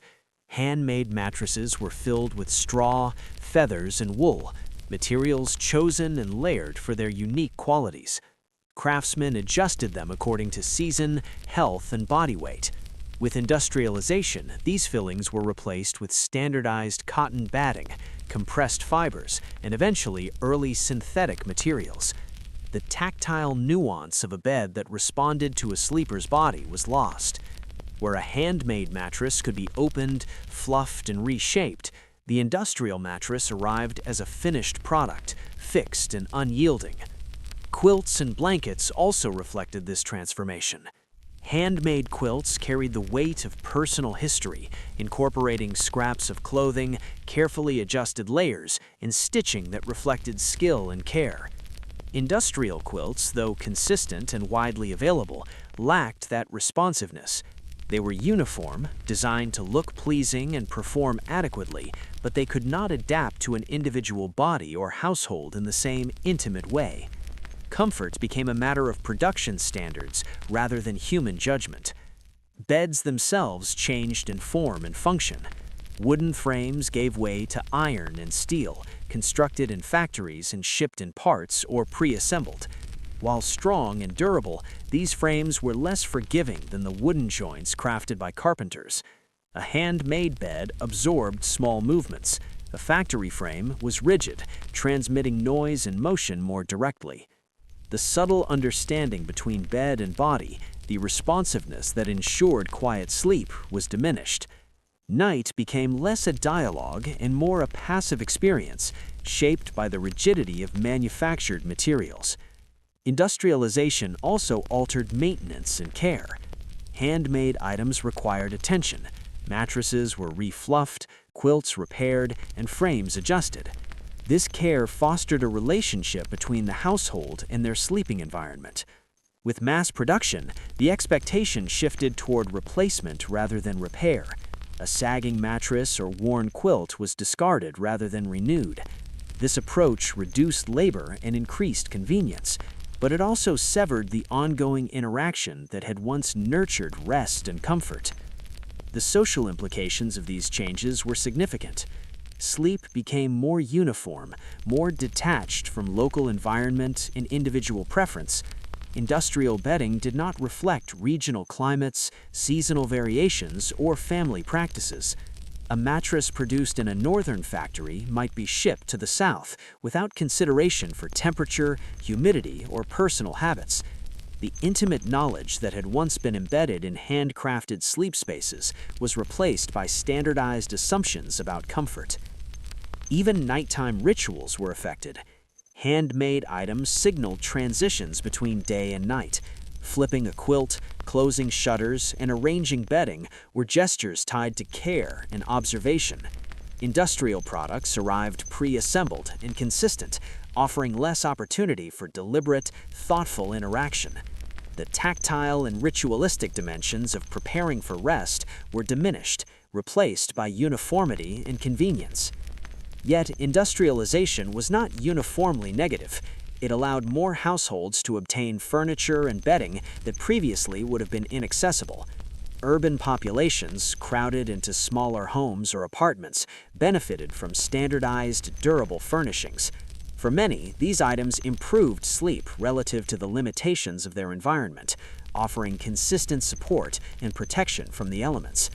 Mass production democratized comfort, even as it altered the quality of intimacy with the objects themselves. Over time, industrial methods evolved further. Springs, inner spring mattresses, and later synthetic materials became common, promising new forms of comfort. Early adopters marveled at the resilience and support of these products. Yet the loss of tactile engagement remained. Sleep was increasingly mediated by objects designed for efficiency, reproducibility, and marketing appeal, rather than the subtle, responsive interaction of handmade craftsmanship. The human hand was replaced by machinery, and the dialogue between bed and body became more generalized, less individual. The psychological effects of this transition are subtle but real. Sleep environments that fail to respond to individual needs can lead to discomfort, restlessness, and disrupted rhythms. While industrial beds met basic functional needs, they could not replicate the nuanced comfort and adaptivity of handcrafted mattresses.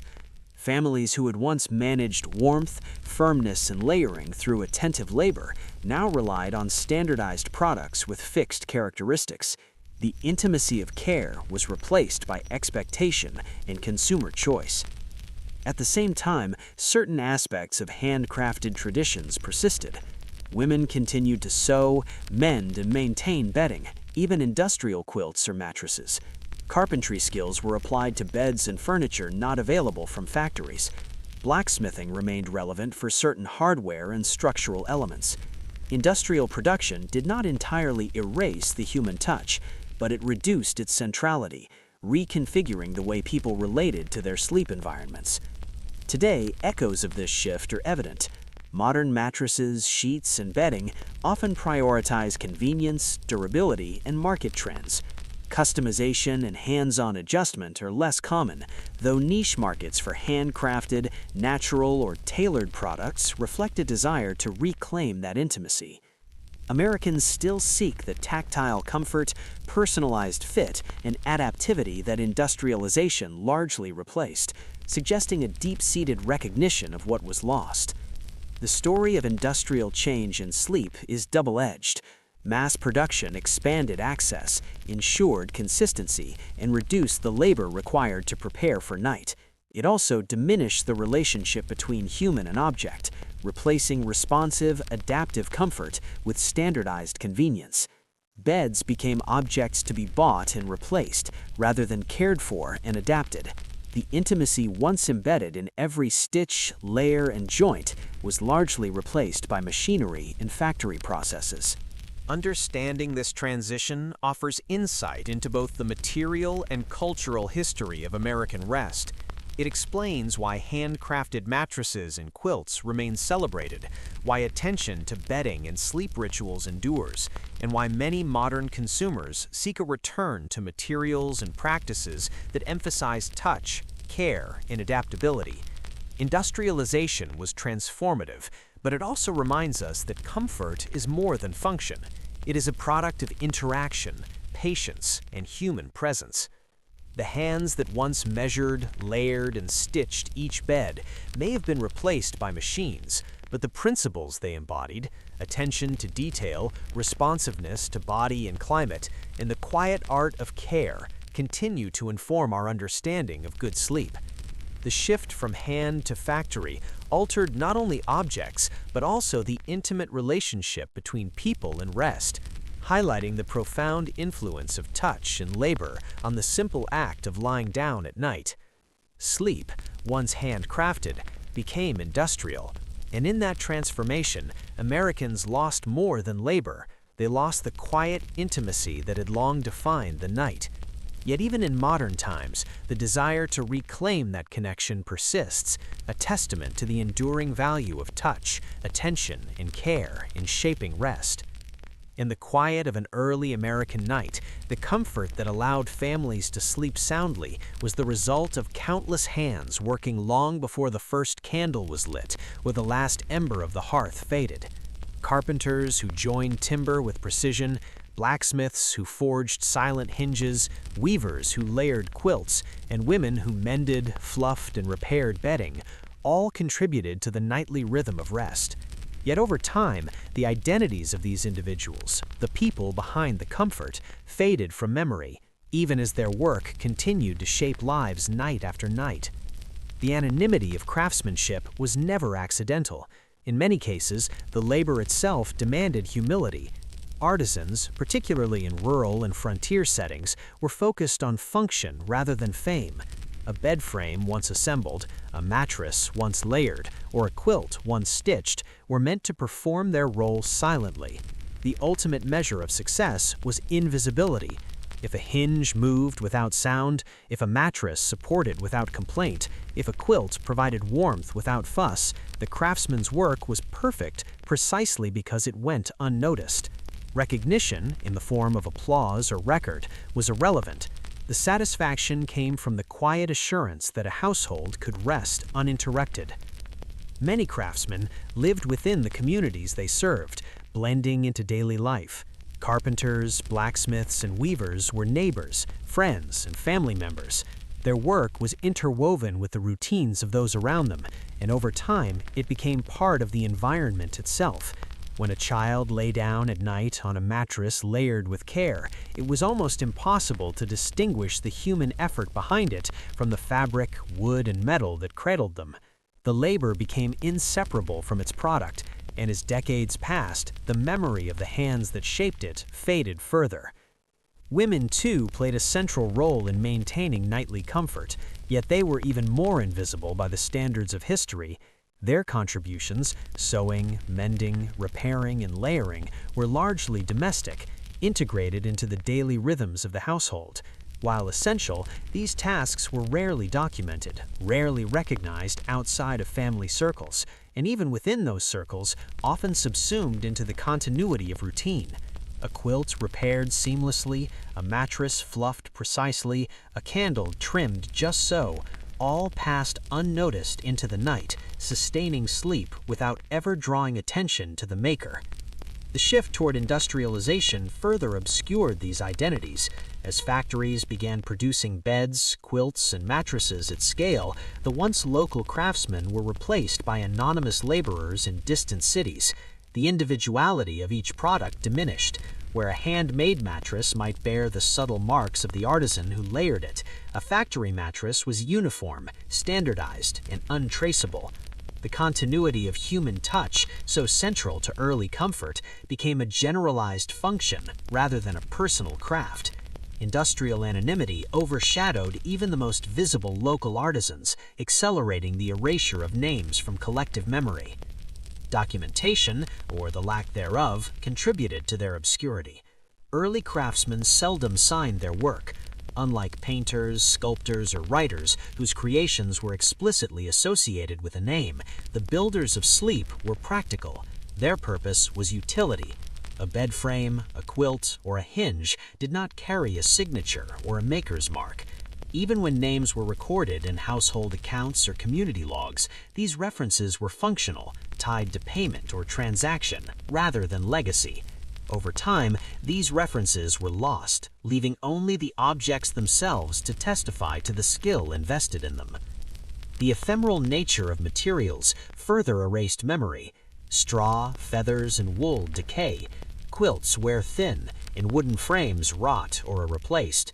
Metal corrodes. While some artifacts survive, many were long ago repurposed, discarded, or replaced, carrying forward the comfort they provided without leaving traceable evidence of their creators. The very materials that enabled comfort were organic and impermanent, a stark contrast to the enduring impact of the sleep they facilitated. Despite this erasure, the influence of these craftsmen endured through patterns, practices, and standards of comfort.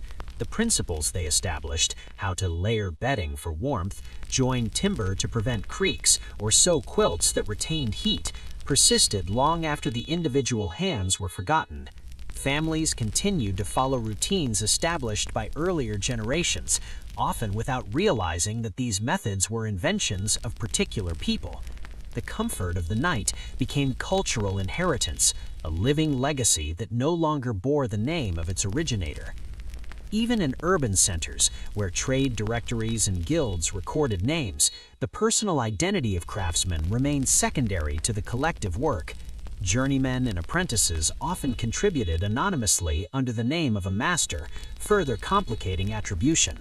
A bed might have been built by several hands over months, each person contributing expertise, yet the record would acknowledge only the master craftsman, or in many cases, no one at all. The result was a collective disappearance of identity, even as the products continued to support nightly rest. Oral histories preserved fragments of these contributions. Grandmothers remembered quilts stitched by mothers and grandmothers, neighbors recalled the carpenter who built a reliable bed frame, and local blacksmiths were occasionally mentioned in anecdotes about sturdy latches or hinges. But these stories rarely identified individuals beyond first names or familial relationships. Even where memory lingered, it was partial, scattered, and easily lost across generations. The fading of these identities was also influenced by societal structures. Many craftsmen and household laborers belonged to classes or groups that were historically underrepresented in written records. Women, rural artisans, and frontier laborers were particularly vulnerable to historical invisibility. Even when their work was indispensable, their social position rendered them less likely to be commemorated. The very hands that sustained comfort were socially invisible, even while materially transformative. Yet the anonymity of these laborers does not diminish their significance. Every night, families slept in beds, under quilts, and on mattresses crafted or maintained by these hands. The soundlessness of a well-fitted hinge, the warmth of a layered blanket, and the resilience of a carefully constructed frame all testify to a mastery that survived beyond the recognition of its maker.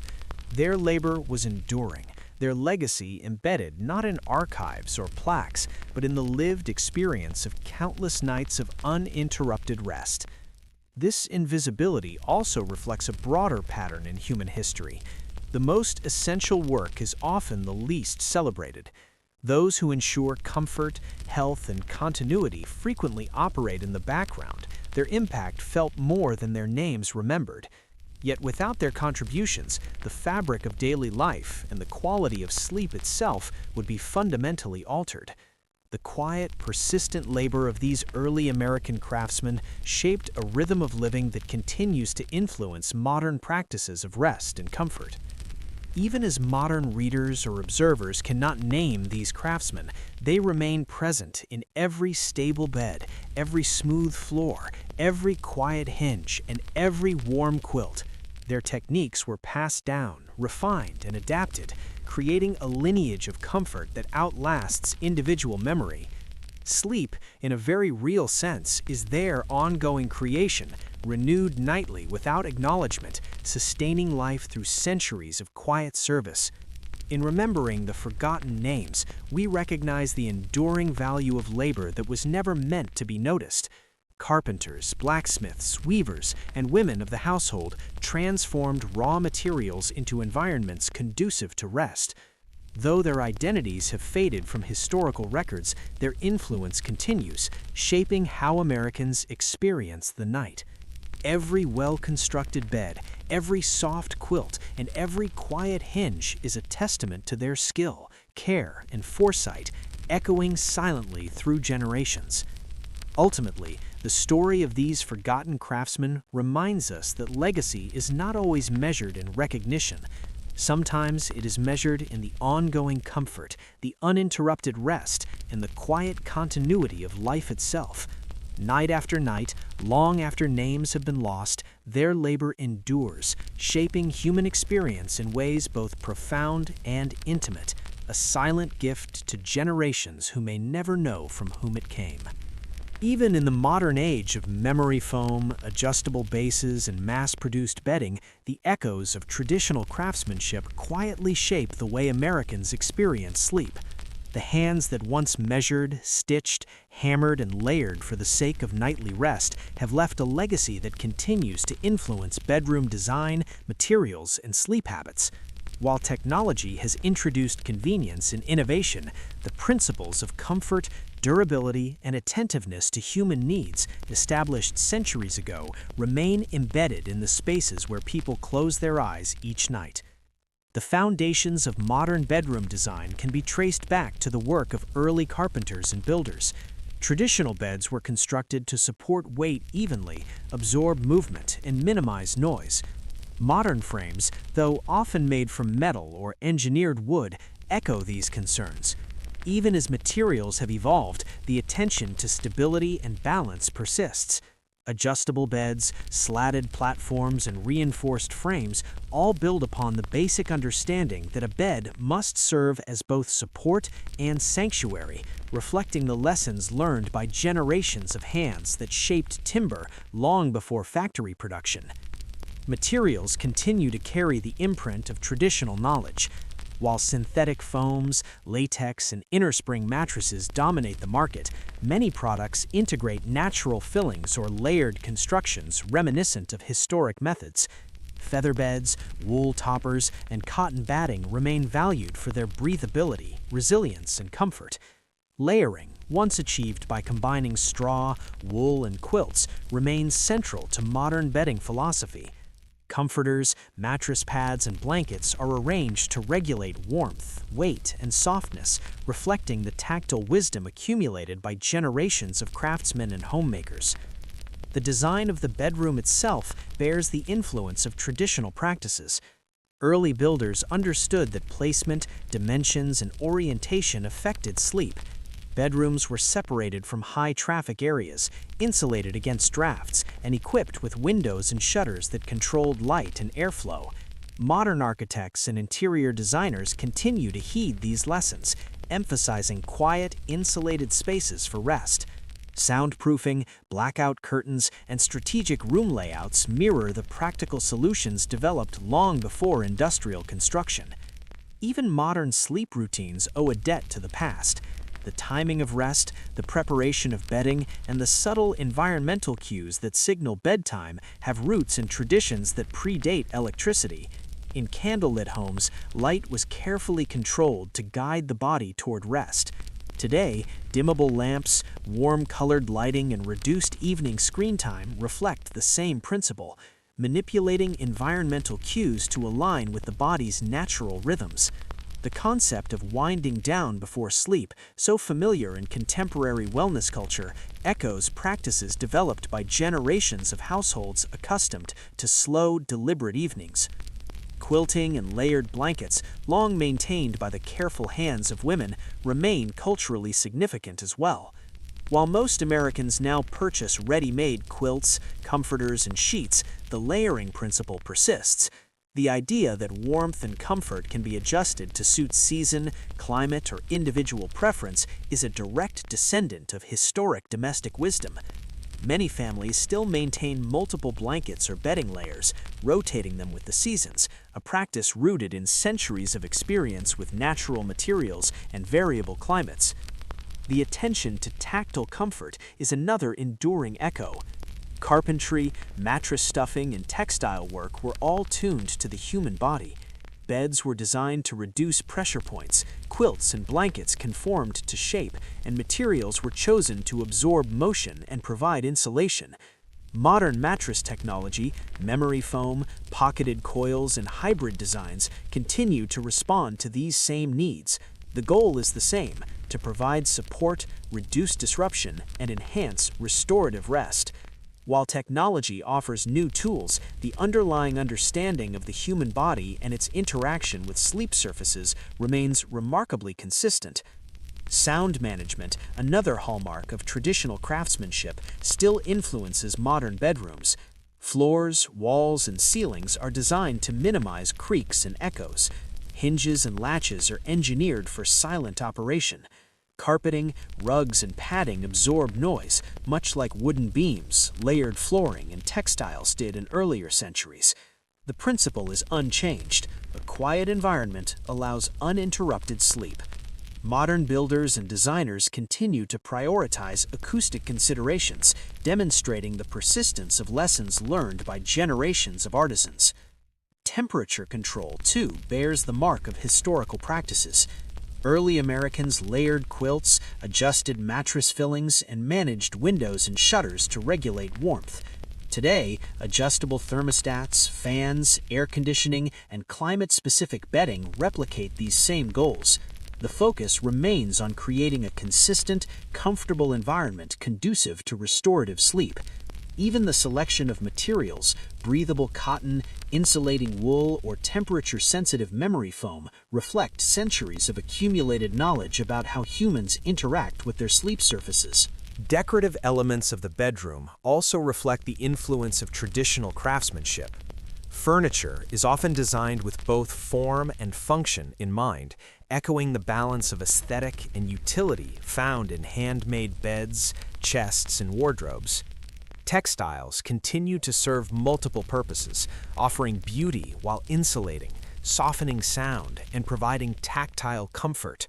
The integration of utility and design, a hallmark of early craftsmanship, remains central to modern approaches, blending practical needs with visual and sensory appeal. Community and culture influence modern interpretations as well.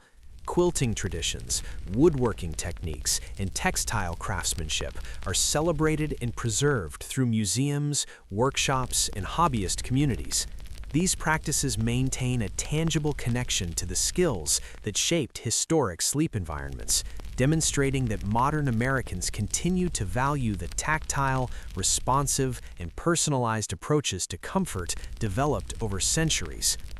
The continued interest in artisanal and bespoke products illustrates the enduring impact of traditional craftsmanship on contemporary sleep.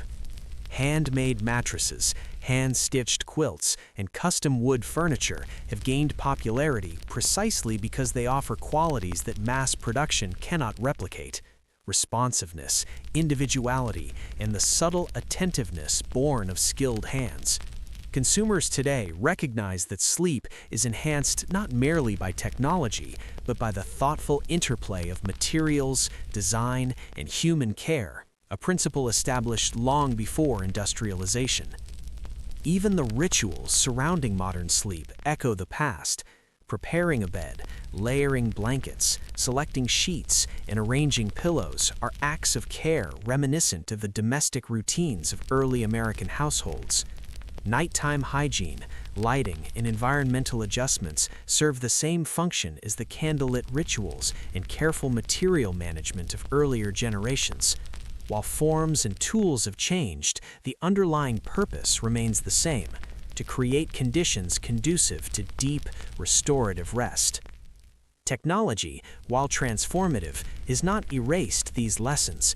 Adjustable bases, cooling mattresses, and advanced bedding materials are layered upon centuries of accumulated wisdom. Engineers and designers, whether consciously or unconsciously, inherit principles established by carpenters, weavers, and homemakers who understood the delicate relationship between human bodies and the materials that supported them. Modern sleep science validates many of these historical insights, confirming that supportive surfaces, controlled light, quiet environments, and tactile comfort are essential to restorative rest. The legacy of traditional craftsmanship is perhaps most evident in the enduring attention to detail in high-quality modern sleep products. Even with mass production, brands and designers often highlight aspects of layering, material selection, and structural integrity that echo the practices of early artisans. Customizable firmness, multiple layers of bedding, and attention to durability reflect the same concerns that guided hands centuries ago, demonstrating that the foundations of comfort remain remarkably consistent. Ultimately, the modern bedroom is a convergence of past and present. Technology, mass production, and convenience coexist with principles inherited from generations of skilled craftsmen. Every bed frame that absorbs motion without squeaking, every quilt that provides layered warmth, every mattress that conforms to the body carries the silent echo of the hands that first understood these needs. The influence of early carpenters, weavers, blacksmiths, and homemakers persists, even if their names are forgotten. Americans today may not recognize the lineage of their comfort, yet it shapes their nightly experience. The principles of durability, balance, responsiveness, and quiet, established through centuries of manual labor, continue to guide sleep habits, bedroom design, and material selection. Traditional craftsmanship endures not only in museums or historical texts, but in the lived experience of rest itself. In tracing these echoes, one can see that modern sleep is not merely a product of innovation or technology. It is the continuation of a dialogue between human bodies and thoughtfully crafted environments, a conversation that began with hands that shaped wood, layered textiles, and forged metal to support night after night of uninterrupted rest. The lessons of the past about material, structure, and attention to detail remain alive in every mattress, quilt, frame, and bedroom arrangement, ensuring that the comfort of modern Americans is inseparable from the craftsmanship of generations long gone. Sleep, even in the age of innovation, remains an enduring testament to the skill, care, and wisdom of those who first learned to craft comfort from raw materials, shaping the quiet rhythms of the night for centuries to come. Long before the hum of modern appliances, the glow of LED lights, or the comfort of memory foam, Americans learned to sleep through the careful, attentive labor of countless hands. Every night of restful slumber was the product of generations of craftsmen and homemakers who, often without recognition, built the environment in which sleep could flourish.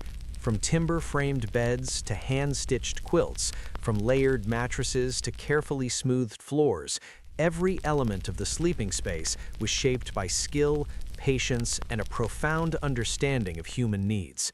Rest in early America was not accidental. It was crafted, maintained, and refined through centuries of dedicated work.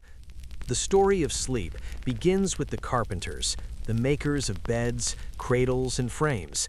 They selected timber with care, considering not only strength and durability, but also the grain, resilience, and even the subtle sound the wood would make under weight. Each joint, each mortise and tenon was designed to support the sleeper while remaining quiet and unobtrusive. Beds were constructed to endure years of use, and their design reflected an understanding of the body, gravity, and the dynamics of movement during rest. Even minor imperfections could disrupt sleep, so carpenters labored with precision, ensuring that every slat, game, and post contributed to calm, uninterrupted nights. Alongside carpenters, blacksmiths played a quieter but no less critical role. They forged hinges, brackets, and fasteners that held structures together while minimizing noise. Their work reinforced wooden frames, allowing them to withstand weight and motion without creaking or squeaking. Every nail, pin, and clasp was considered in terms of both strength and sound, showing an appreciation for the delicate balance between utility and tranquility. The subtle impact of metalwork on the quality of rest was immense, yet largely invisible, quietly shaping nightly experience across households. Weavers and textile artisans contributed to sleep in ways both tangible and intimate. Quilts, blankets, and bedding were layered carefully, balancing warmth, weight, and softness. Women and men who worked at looms understood how fibers behaved, how layers trapped heat, and how stitching affected both durability and comfort. Quilts often carried personal history, scraps of worn clothing or repurposed fabrics sewn together with skill and care, creating not only warmth but connection, memory, and continuity. The tactility of these fabrics, their texture, their weight, the way they shifted over a sleeping body, formed a direct dialogue between human and material. Women in particular maintained the rhythm of nightly comfort through continuous labor. They repaired worn quilts, fluffed and replaced mattress fillings, and ensured that every layer of bedding was in its proper place.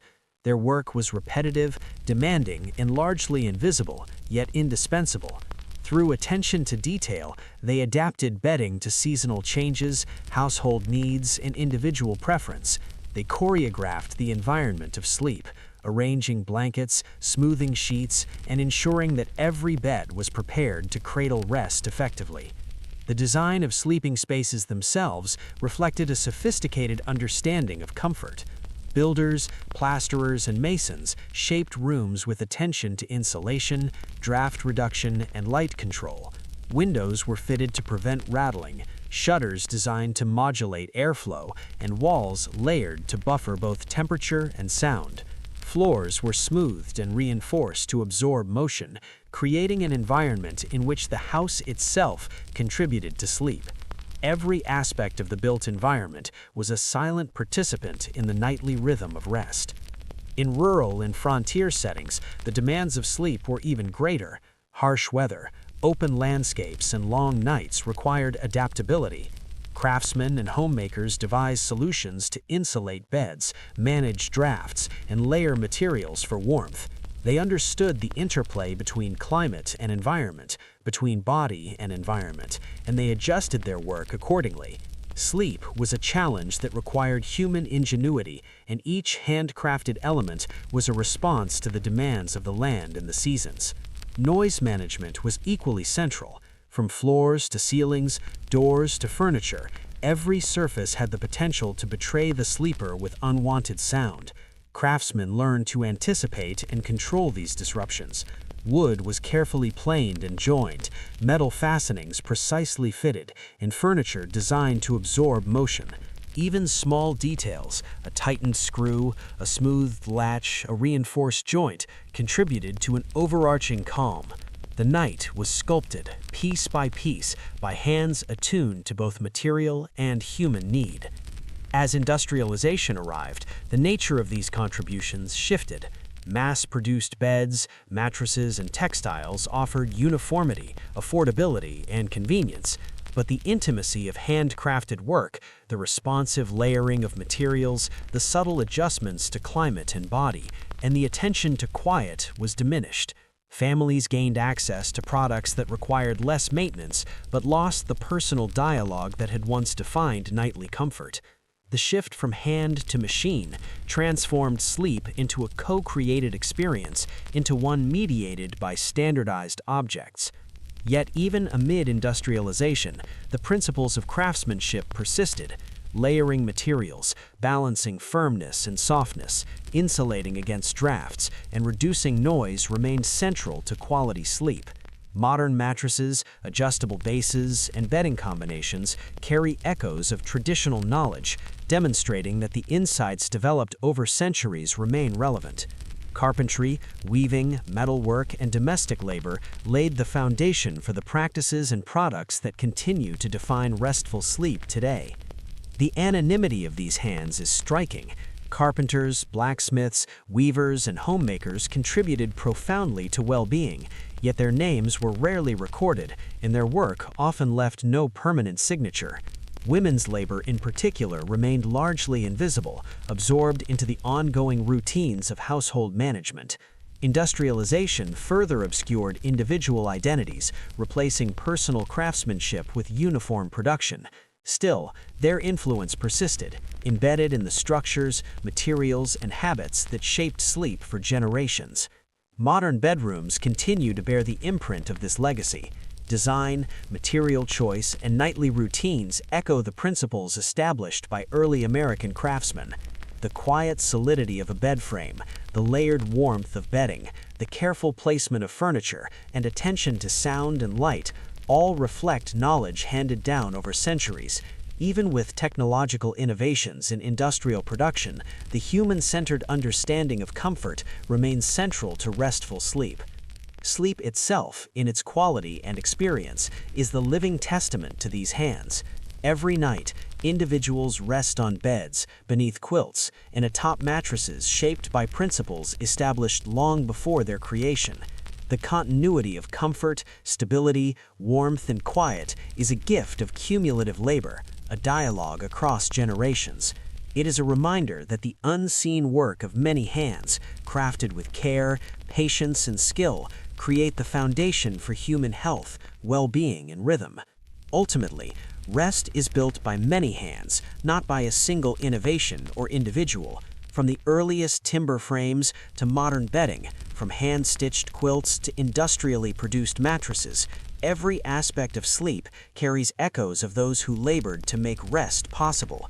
They worked quietly, often unrecognized, but their influence continues night after night, shaping how a nation experiences sleep. The principles they established, attention to detail, responsiveness to human needs, balance, durability, and quiet, remain embedded in the fabric of rest, ensuring that every night is made more comfortable, peaceful, and restorative by the hands that came before. In honoring sleep, then, we honor not just the quiet of the night, but the generations of craftsmen whose labor made it possible. Their legacy endures, not in monuments or plaques, but in the lived experience of rest itself. Every mattress that supports, every quilt that warms, every bed frame that stands silent yet steadfast is a tribute to the unseen hands that shaped the nation's sleep. Through them, Americans continue to benefit from centuries of skill, care, and devotion, a calm inheritance that arrives anew each evening, ready to cradle the world in comfort once more.